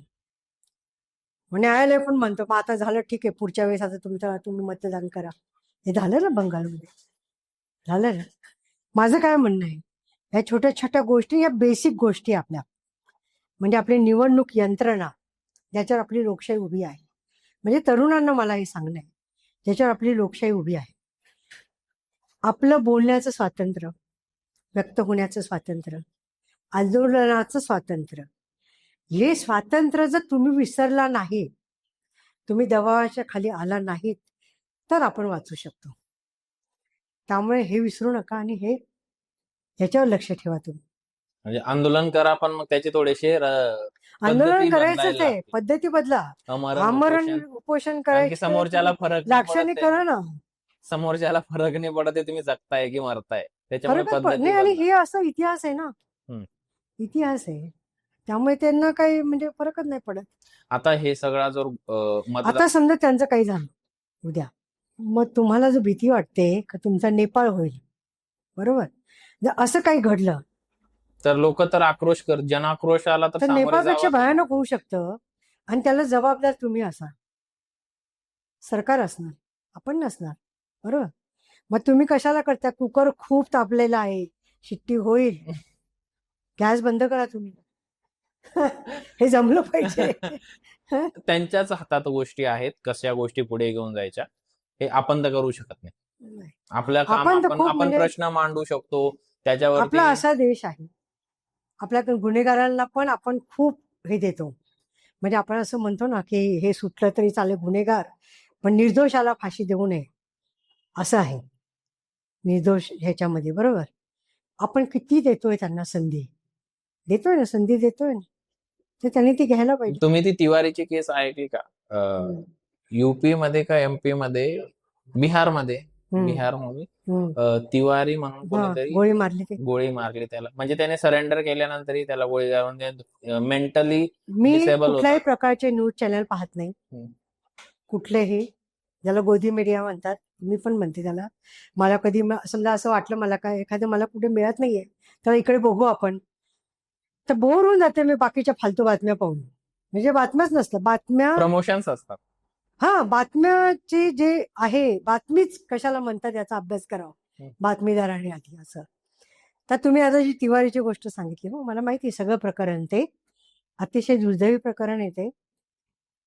म्हणजे तुम्ही काय करता आहात, तुम्ही काय करता आहात हे खूप महत्वाची गोष्ट आहे. कारण पोलीस तुमच्या हातामध्ये तुम्ही सत्ता घेतात आहे का? हे जे झालं ते हे फार वाईट आहे. आता तो जो म्हणतोय समोरचा, हा, सरेंडर करतोय, तर त्याला गोळी मारायची काही गरज नाही. गोळी पायात मारली म्हणजे जाते कसाब ना. सारख्या लोकांना आपण इतके महिने इतके वर्ष सांभाळले. मग त्याच्यावर पण त्याचं राजकारण झालं ना. कसाबला खाऊ घालतो, कसाबला खाऊ घालतो. अरे कसाबला खाऊ घालतो, आणीबाणी का आली माहिती ना तुम्हाला? काही नेते जे होते त्यांनी असं उघड उघड आव्हान केलं होतं, काय लष्कराने याचा विचार करावा, पोलिसांनी हे करावं. तेव्हा आणीबाणी ही आलेली आहे. आणीबाणीमध्ये काही वाईट झालं असं म्हणजे वाईट झालंच नाही असं मी म्हणत नाही, पण आणीबाणी का आली ह्याचा पण अभ्यास करा. जे लोक तक्रार करतात सतत की आणीबाणी का आली, अरे तू अभ्यास कर बाबा, का आली? त्यावेळेस अशी परिस्थिती आली होती, अशी आली होती. मग आपला काय झालं असतं? आपला पाकिस्तान झाला असता ना. लष्कराच्या हातात गेलं असतं तर काय झालं असतं? आणि आता तुम्ही लष्कराच्या तेव्हा आपण हा विचार करतो. ज्यांना माहिती आहे विचारवंत असतात ते थोडा विचार तरी करतात. आणि आता आपण पेपर फुटीसाठी लष्कर आणतो. अरे विचार करा तुम्ही थोडा तरी, काय कुठे ठेवलंय म्हणजे. बरं लष्कराचं पण खूप करता का तुम्ही? काय आहे लष्कराला विचारा, त्यांच्या हातात काय आहे ते. त्यांच्या हातात एवढं सगळं असतं तर ते काय त्याचं नाव सत्यम काय, ते वारल्यानंतर सुद्धा काय त्यांची परिस्थिती झाली? सत्य बोलले म्हणून काय परिस्थिती झाली? जे काही काही काही सैनिक येऊन बोलतातच आहे, नाही बोलत का? बोलतातच आहे. त्यांना सांगितलं, त्यांना आदेशच व्यवस्थित देत नाही, चुकीचे देतात. हा, या सगळंच आहे ना. जर तुम्हाला विकास करायचा असेल आणि काय डंका बिंका वाजवायचा असेल तर पायाभूत सगळं तुम्ही हे का. तुम्ही उद्या म्हणतात, आज म्हणतात तुम्ही आम्ही चायनीज माल घेऊ नका, चायना आपलं दुश्मन. एका दिवाळीत आम्हाला ते काय आम्ही ते स्वस्त मिळत होते, लाईटिंग लावू नाही दिलं. पुढच्या वेळेस चायना तुमच्या झोपाळ्यावर असतो, तुम्ही ते मित्र होऊन जातात. आणि पुढे काय तुम्ही ते वाचलं, ऐकलं का नाही तुम्ही ती बातमी? चायनाची एक पत्रकार म्हणाली 300 कोटीचा जो वल्लभभाई सरदार वल्लभभाईचा पुतळा, खरंच तो माणूस, ते जे आहेत आपले एवढे महान माणूस म्हणजे जे आहेत वल्लभभाई पटेल, बरोबर, ते स्वतःच पुतळ्यांच्या विरुद्ध होते. त्यांचा पुतळा तुम्ही उभा केला जो 300 कोटी किमतीचा असताना 3000 कोटीच्या किमतीमध्ये विकत घेतला. याच्यामध्ये भारत आणि चीन दोघांनी भ्रष्टाचार केला असं एक चायनीज पत्रकारांनी सांगितलंय. म्हणजे 300 कोटीच्या कामाला 10 पट महागाने दोन्ही देशांनी केला ते. तर तुम्ही भ्रष्टाचारामध्ये भाऊ भाऊ आहे, मग आम्हाला कशाला म्हणतात तुम्ही शत्रू आहे आणि तुम्ही मित्र आहे? आणि कसला शत्रूच आहे तो आपला, आलाय की किती घुसून आता वरती. हे सगळं नंतर खूप कळणार आहे. आणि कळलं ना. आणि त्याच्यावरच्या गोष्टी खूप म्हणजे पुढे येऊ देत नाही. आता आय गेस सलमान खानचा कोणता तरी पिक्चर येतोय, त्याचं नाव त्याने त्या तिथे आपलं गलवान, हा अटॅक ऑफ गलवान, सो पिक्चरचं नावही त्या रिलेटेडच दिलं होतं. ते पिक्चरचं नाव एवढं बदलून बदलून आता मातृभूमी नाव ठेवलेलं आहे. आणि त्याचे बरेचशा गोष्टी कट करायला लावल्या आहेत ज्या ऑफेंड करू शकत होत्या, लोकांना खरं कळणार होतं, अशा काहीतरी करू होत्या. नये त्या पिक्चरच करू नये, इतक्या कट करून तो पिक्चर आता फक्त ऍज अ एंटरटेनमेंट, गाणे आणि थोडीशी स्टोरी, बस एवढंच राहिलंय. बाकी पुरा आपण कट फक्त करून टाक. धुरंधर बघायचे. आपण आपण धुरंधर बघायचे आणि फाईल्स बघायचे. मग गलवान फाईल्स येऊ द्या ना, पहलगाम फाईल येऊ द्या, बघतोय आम्ही, आम्हाला बघायच्या फाईल्स. पहलगामचा अटॅक तर खूप कॉन्ट्रोवर्शियल आहे. त्याच्या आधी किती लोक मेले, ते काय काय झालं त्याचं पुढे? काही नाही. आपण म्हणतो लष्कराचं, मग काही बोललो ना तुम्ही लष्कराचं, तुम्हाला तुम्ही देशविरुद्ध म्हणजे काय आहे माहिती का? देशभक्तीचं मक्तच घेऊन टाकतात, राम भक्तीचं मक्तच हे घेऊन टाकतात. बाकीचे म्हणजे आपल्याला असं वाटतं आपण नाहीच आहे का काय? अरे तुम्हाला ते म्हणजे तुम्ही खरं म्हणजे ना, देशभक्ती आणि रामभक्ती हे शब्द सुद्धा उच्चारले तर यांना शिक्षा करायला पाहिजे.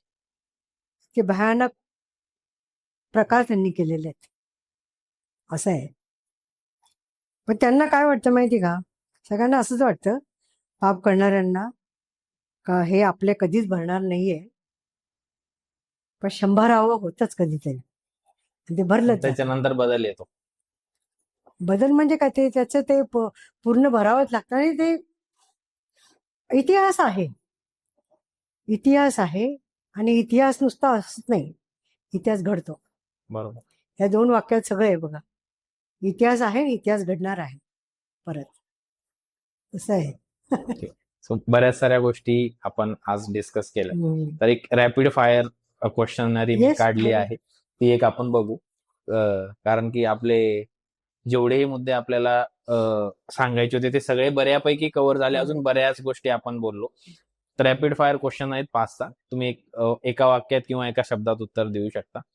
नाशिकची एक आवडती जागा तुमची, नाशिकची आवडती जागा सगळ्या नाशिककरांना आवडते अशी नाही, तुमची पर्सनली. माझी आवडती जागा तपोवन. एक झाड की एक मॉल, अर्थात झाड. प्लास्टिक की कापडी पिशवी, कापडी पिशवी. प्रत्येक नागरिकाने बदलावी अशी एक सवय, प्लास्टिक वापरू नका. तुमची सर्वात मोठी प्रेरणा, प्रेरणा तर खूप मोठं महात्मा गांधी आहे प्रेरणास्थान. एक पुस्तक जे प्रत्येकाने वाचावं असं तुम्हाला वाटतं. Freedom at midnight. ओके. एक व्यक्ती ज्यांच्या सोबत काम करायला आवडेल, कसा म्हणजे प्रशासकीय कसं तुकाराम मुंडे समोर आहे. हा आवडेल. स्ट्रेट फॉरवर्ड काम, जे बोलले ते केलं असं. येस. हो. एक दिवसासाठी जर तुम्ही महापौर झालात तर तुमचा पहिला निर्णय कोणता असेल? खूप अवघड काम आहे कारण खूप काम करून ठेवलेले आहे ते एकच एका निर्णयाने पूर्ण नाही होणार असं. हा मी तर हेच सांगेन, कायदे पाळा. कायदे पाळले जातील. जे कायद्याचे आपण केले ते पाळा. आता याच्यावर तुम्ही थोडं ब्रीफली बोलू शकतात. आजच्या पिढीला जर तुम्ही एक संदेश द्यायचा ठरवला तर तो कोणता द्याल? जे यंग जनरेशन आहे, ज्याला आपण जेन झी म्हणतो, किंवा जे आता देशाचं भविष्य ठरणार. हा, जेनजीला तर मी हेच सांगेन, एक तर व्हॉट्सअप युनिव्हर्सिटीतून बाहेर या, वाचन करा आणि पर्यावरण प्रेम आहे त्यांचं, पण तुम्ही तिथे जिथे जाता तुम्हाला सुट्टीच्या दिवशी तिथे जावंसं वाटतं, रील करावेसे वाटतात मनापासून, ती जागा कशी अबाधित राहील त्यासाठी पण प्रयत्न करा. जिथे जाल तिथला कचरा पण, मी तुम्हाला सांगू का, जे पण लोक मी ट्रेकर्स पाहिले आहेत जे खरंच निसर्गावर प्रेम करतात, तरुण मुलांचे ग्रुप पाहिले मी, ते सफाई पण करतात. येस. म्हणजे मी ते पाहिलंय. म्हणजे आता त्यांना असं म्हणणं पण चुकीचं आहे, त्यांनी ते हे केलं पाहिजे असं. बाकी तेच माझं म्हणणं आहे का तुम्ही घाबरू नका कशाला, निडर व्हा आणि जे चांगलं असेल त्याच्या मागे उभे राहा. मी असंही बघितलंय की जेवढेही आता नवीन पिढी येते ती आपल्या मुळांशी खूप एकजूट होताना दिसते. म्हणजे आता वारी निघाली, समजा पंढरपूरला जाता, इतके नवीन तरुण लोक त्याच्यात सहभागी झालेत की म्हणजे असं वाटायचं की या मुलांना या गोष्टीपासून विलुप्त राहतील, यांना याच्याशी काहीच गोडी नाहीये, लळा नाहीये. पण असं बघायला मिळतंय की सगळ्यात जास्त तरुण वर्गच त्यात वारीमध्ये सहभागी होताना दिसतोय. पण नाही, म्हणजे आता तुम्ही वारीचं जे चित्र बघतात ना, वारीचं बघा, गोकुळाष्टमीचं बघा तुम्ही, किंवा कुठल्याही गणपतीचं बघा. आता तर कुठलंच काही राहिलं नाही. शिव हे उत्सव असेल तो असेल, कुठल्याही याच्यामध्ये ना टिळे धाऱ्यांची संख्या वाढलेली आहे. टिळा लावणं हे वाईट नाही आहे, माझं म्हणणं ते नाही आहे, पण टिळा लावायचा अधिकार त्याला मिळाला पाहिजे म्हणजे त्याचा अभ्यास आहे, त्याच्यामध्ये प्रावीण्य असलं पाहिजे. संतांचे शिकवण जी आहे ती वाचली पाहिजे. संत जर तुम्ही वाचले ना तर तुम्ही वारीमधल्या काही जे घटना घडतात आता सध्या त्याच्यात तेच लोक विरोध करायला लागतील. कारण संत वाणी जी सांगितलंय किंवा वारकरी समाज आहे, वारकरी संप्रदाय जो आहे त्याचा अभ्यास करणं खूप गरजेचं आहे. तुम्ही अभ्यास करा. तुम्ही तुकोबा वाचा ना. या तरुणांनी आहे ना तुकोबा वाचावा. तुकोबा पिक्चर नव्हे, पुस्तक वाचावा. त्याचं म्हणजे कुठून तुम्हाला त्याची माहिती मिळेल. कारण तुम्ही गुगलवर जरी जाल तर गुगलवर कसं असतं, कुठेतरी तुमचं अपलोड झालेलं असेल तेच तुम्हाला दिसेल, ते पूर्ण ज्ञान नसतं. ज्ञान हे पहिल्यापासून शोधूनच मिळत असतं, ते अजूनही शोधूनच मिळणार. तुम्ही शॉर्टकट नाही होणार. तुम्ही वारीला गेलात, तुम्ही हे केलं, तुम्ही ते केलात म्हणून तुम्ही ते भक्तिमय होणार, हे होणार, याचा अर्थ तुम्हाला इंटरेस्ट आहे, तुम्ही इंटरेस्ट दाखवत आहे. फक्त तो जतन केला गेला पाहिजे, नाही तो डीपली गेला पाहिजे. जतन नाही, जतन करण्याचं तुम्हाला म्हणजे हे आहे. पण एक जी पिढी आहे, खरं तुम्हाला सांगते, एक जी पिढी आहे म्हणजे माझीच पिढी जर म्हटली तर त्याच्यामध्ये जी पुढची पिढी येते त्याच्यामध्ये हे माझ्या पिढीला जर कळतच नसेल काय सांगावं तर ते काय देणार वारसा. हरकत नाही ना. आता तुम्ही जी पिढी आहेत माझी जी पुढची पिढी आहे किंवा त्यांच्याही पुढची असेल मग ती जेन जी झाली तर त्या पिढीला जे कळतं ते आम्हाला कळणं शक्य नाही. म्हणजे टेक्निकली गोष्टी असतात. आम्ही जर काही म्हटलं एखादा शब्द जे सांगितलं ते तर पटकन पुढचा मागचा इतिहास काढून दाखवतील तुम्हाला. बरोबर आहे ना. मग हरकत नाही ना तुम्ही आमच्या याच्यावर चाला. शोधा तुम्ही जे संतांनी लिहिलेलं आहे. तुकोबा म्हणतात काय बरं ते म्हणतात तर माझं असंही म्हणणं नाही तुम्हाला कोणी जे सांगितलं ना मी म्हटले तुम्ही मला फॉलो करा असं मी म्हणत नाही. तपासून पहा. प्रत्येक गोष्ट तपासून पहा. किती पण मोठा माणूस असला तरी तुम्ही तपासून पहा. मोठी माणसं मोठ्या चुका करतात हे पण लक्षात ठेवा. म्हणून आंधळी जी भक्ती जी सुरू झाली अंधभक्त जे आहे सुरू झालेले आहेत ते कुठले पण वाईटच कुठलेही वाईटच. अंधभक्ती करू नका. तुम्ही डोळस व्हा. तुम्ही अभ्यास करा आणि मग त्याचं हे करा निर्णय घ्या. आणि त्याचं फॉलोअर्स बना ना तुम्ही करा मग काहीच हरकत नाही. पण नुसतं हा करतोय हा माझा गुरु आहे तो करतोय म्हणून मी करतोय किंवा मी हे केल्यानंतर मी जास्त हिंदू वाटतोय किंवा मला कुठेतरी समाधान वाटतंय. अरे मग सुरुवात झाली आहे तुझ्यात ज्योत पेटली आहे ते मग ती ज्योत पेटली तर तिला होऊ दे ना समय होऊ दे ना. मग बरोबर. हरकत नाही ना. ती निरंतर पेटू दे. मग ते नुसतं कापडासारखं जळालं हे झालं असं नाही चालत ना. पर्यावरण संवर्धनासाठी प्रत्येकाने काय काय सवयी स्वतःला लावून घ्यायला पाहिजे.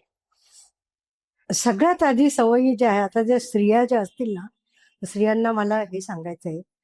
झाडांचं पानं जे असतात ते कचरा नसतो. ते बघायला आपण फॉरेनला जातो त्याचे फोटो काढतो पिक्चर काढतो तो कचरा नसतो. तर करा थोडी सेवा काही हरकत नाही. त्याच्यासाठी झाडं तोडू नका. आणि जिथे जिथे शक्य असेल तिथे वृक्षारोपण जरूर करा. पण रोपण करताना हा विचार करा हे वृक्ष लावताना हा कोणाला अडचण होणार आहे का. पुढे याची अडचण होणार असेल तर मग हे तुटलं जाईल का. मग ते 5-10 वर्षांनी काढावंच लागणार असेल तर लावू नका ना. तिथे दुसरं लावा झाड का जे काढलं तर चालू शकेल. ह्या गोष्टीचा विचार झाला पाहिजे. म्हणजे लोक कसं मग पर्यावरण म्हणून सगळीकडे कॉलनीत तुम्ही वडाचं झाड लावायचं नाही चालणार. वडाच्या झाडाजवळ कॉलनी केली तर चालू शकेल.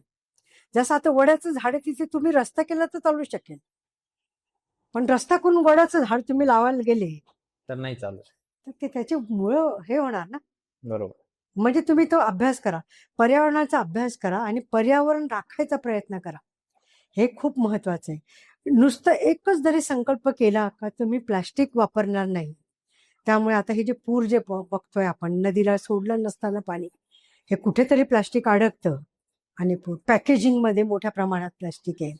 त्यावर आता आम्ही काम करतो की तुम्ही त्याच्यावर विचार करा. ॲमेझॉनवर जाऊन आम्ही बोलणार आहे त्यांच्याशी.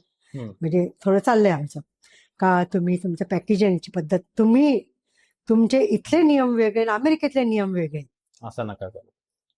असं ना. कारण इथे चालतं म्हणून चालतंय नाही ना. तर ते तुम्हाला इथे म्हणजे मग हे कोणाला सांगावं लागतं आम्हाला कंपनी सरकारला सांगावं लागतं. सरकार कंपनी ह्यांच्याकडून कायदे आहेत ना ते पाळून घ्या. सोपं गोष्ट आहे. कायदे आहेत फक्त पाळून मग मी घ्यायचं. तेच मगाशी बोलले कायदे पाळा हे खूप सोपं आहे. पण त्यांना ते अवघड वाटतं. मग काळजी जुने झाले असं म्हणायला लागले लोक. असे आहे ते. थँक्यू. तर आज आपल्या पूर्ण कन्व्हर्सेशन मध्ये बऱ्याच साऱ्या गोष्टी आपण बोललो. एकंदरीत वृक्ष संवर्धनापासून पर्यावरण संवर्धन झालं, प्लास्टिकचा कमी वापर झाला आणि जे आपले पॉलिटिकल लीडर्स आहेत त्यांच्या कोणत्या कोणत्या गोष्टी ते बेटर करू शकतात. जे आंदोलनं आहेत ते किती इफेक्टिव्ह ठरू शकतात, त्याचा वेज कसे असले पाहिजे आंदोलन करायचे. एकंदरीत सगळ्याच गोष्टींवर आपण डिस्कस केलं. तुमची समाजकार्याची जर्नी आपण बघितली, कसं सुरुवात झाली, कुठून तुम्ही. नाही एक मला सांगायचं होतं भूतदया विसरू नका. भूतदया ही आपल्या संस्कृतीत आहे. जर आपण स्वतःला समजतो हिंदू आहोत हे आहोत सगळ्याच धर्मात आहे ते. तर भूतदया विसरू नका. मुक्या प्राण्यांवर प्रेम करा. झाडांमध्ये पण जीव असतो त्याच्यावर प्रेम करा. आणि कोर्टाची ही ऑर्डर नाहीये दिसलेला कुत्रा मारा. ही अजिबात ऑर्डर नाहीये. तुमचा एखादा कुत्रा जर तुमच्या मागे धावत असेल किंवा त्यांनी अटॅक केलेले असतील त्याची कंप्लेंट तुम्ही NMC कडे करा. तर NMC काय करते त्या कुत्र्या म्हणजे अशी पद्धत आहे ते कुत्र्याला तिथून उचलते 3 दिवस ते ऑब्झर्वेशनमध्ये ठेवलं जातं. डॉक्टरांकडून त्याचं ऑब्झर्व केलं जातं. त्याच्यामध्ये खरंच काही दोष असेल तर त्याच्यावर उपाय केला जातो. पण कुत्रा इथून उचलून न्या हे म्हणणं चुकीचं आहे, कारण हा कायद्याच्या विरुद्ध आहे. जो जिथे जन्मला त्याला तिथेच जगायचा अधिकार आहे, त्याच एरियामध्ये. त्यामुळे हा आग्रह करू नका. कायदे पाळा हेच मी सांगेन शेवटपर्यंत. या सगळ्या गोष्टींवर आपण डिस्कस केलं आणि प्राणी जपण्याबद्दलही तुम्ही बऱ्याच साऱ्या गोष्टी बोलल्या. त्यांच्या संवर्धनासाठी तुम्ही त्या कमिटीवरही होते, जी आता आय गेस वर्किंग नाहीये, पण मग त्याच्यावरही तुम्ही खूप सारं काम केलंय. तो प्रेक्षकांना बऱ्याच साऱ्या गोष्टी समजल्या असतील. जो आपला उद्देश आहे पॉडकास्टचा, की समाज प्रबोधन झालं असेल, बऱ्याच लोकांना बऱ्याच गोष्टींची रियालिटी समजून आली असेल, जे तुम्ही समजवलं. आपण प्रशासकीय अधिकाऱ्यांबद्दलही बोललो, जसे तुकाराम मुंडे साहेब आहेत, त्यांची काम करण्याची पद्धत, आणि तशीच जर बाकीच्यांनी पद्धत अवलंबली तर किती गोष्टी बेटर होऊ शकतात. तर बऱ्याच साऱ्या गोष्टी आपण बोललो. खूप मजा आली या सगळ्या गोष्टी डिस्कस करून. मलाही खूप जास्त गोष्टी ऍक्च्युली जाणून घ्यायच्या होत्या आणि ती मला समजले. आपण ऑफ द ट्रॅक जाऊन सगळ्या गोष्टी केल्या. आपण ठरवलं काहीतरी वेगळंच होतं आणि आपलं पूर्ण हे 2 तासाचं डिस्कशन झालं. हे काहीतरी नॅचरल असतं. हे काहीतरी खूपच इफेक्टिव्ह झालंय. लोकांनाही 100% ते आवडेल. लोकही खूप जास्त प्रतिसाद देतील असं मला वाटतं. आणि तुमच्या मनात जर काही शंकाही असेल किंवा कुठली गोष्ट तुम्हाला मांडायची असेल तुमच्या पद्धतीने, तर तुम्ही कमेंटमध्ये नक्कीच आम्हाला कळवू शकता. आपण पुन्हा एकदा मॅम बरोबर त्या गोष्टींची जी तुम्हाला जाणून घ्यायची त्याच्यावर पुन्हा एकदा एक डिस्कशन करू शकतो. तुम्ही माझा नंबरही द्या. समजा त्यांना काही कंप्लेंट असेल तरी ते मला फोन करू शकतात. डॉगची जरी असेल तरी करू शकतात, किंवा त्यांना काही सल्लाही द्यायचा असेल तर, कारण मी कन्सल्टंट म्हणून पण काम करते. तर म्हणजे आमचं कन्सल्टन्सी पण कशी आहे, मी मानव उत्थान मंचची CEO आहे. तर मानव उत्थान मध्ये जे वुमन सेल आहे त्याची मी हेड आहे. तर त्यामध्ये आम्ही अशा ज्या समस्या हे करतो का, ज्या म्हणजे स्त्रिया पण असतात, काही काही मुलंही असतात का, ज्यांना पोलिसांकडे जायचं नसतं, समस्या सोडवायच्या असतात. आणि त्यामुळे कदाचित बोलण्याने पण समस्या सोडल्या जातात. म्हणजे कधी कधी मग आम्ही जे काही कोणी पार्टीज अब्युसमेंट करत असतील तर आम्ही तिथे जाऊन, आमचे काही यंगस्टर पण आहेत तर ते जाऊन तिथे बोलतात. तर जर समजा एखाद्या मुलाला, म्हणजे आता समजा एखाद्या मुलीला कॉलेजला काही त्रास होत असतील तर ऑलरेडी ते अशा बॅकग्राऊंड मधून आलेली असते. ते घरी जर सांगितलं का मला आज त्रास होतो तर कशाला जाते कॉलेजला.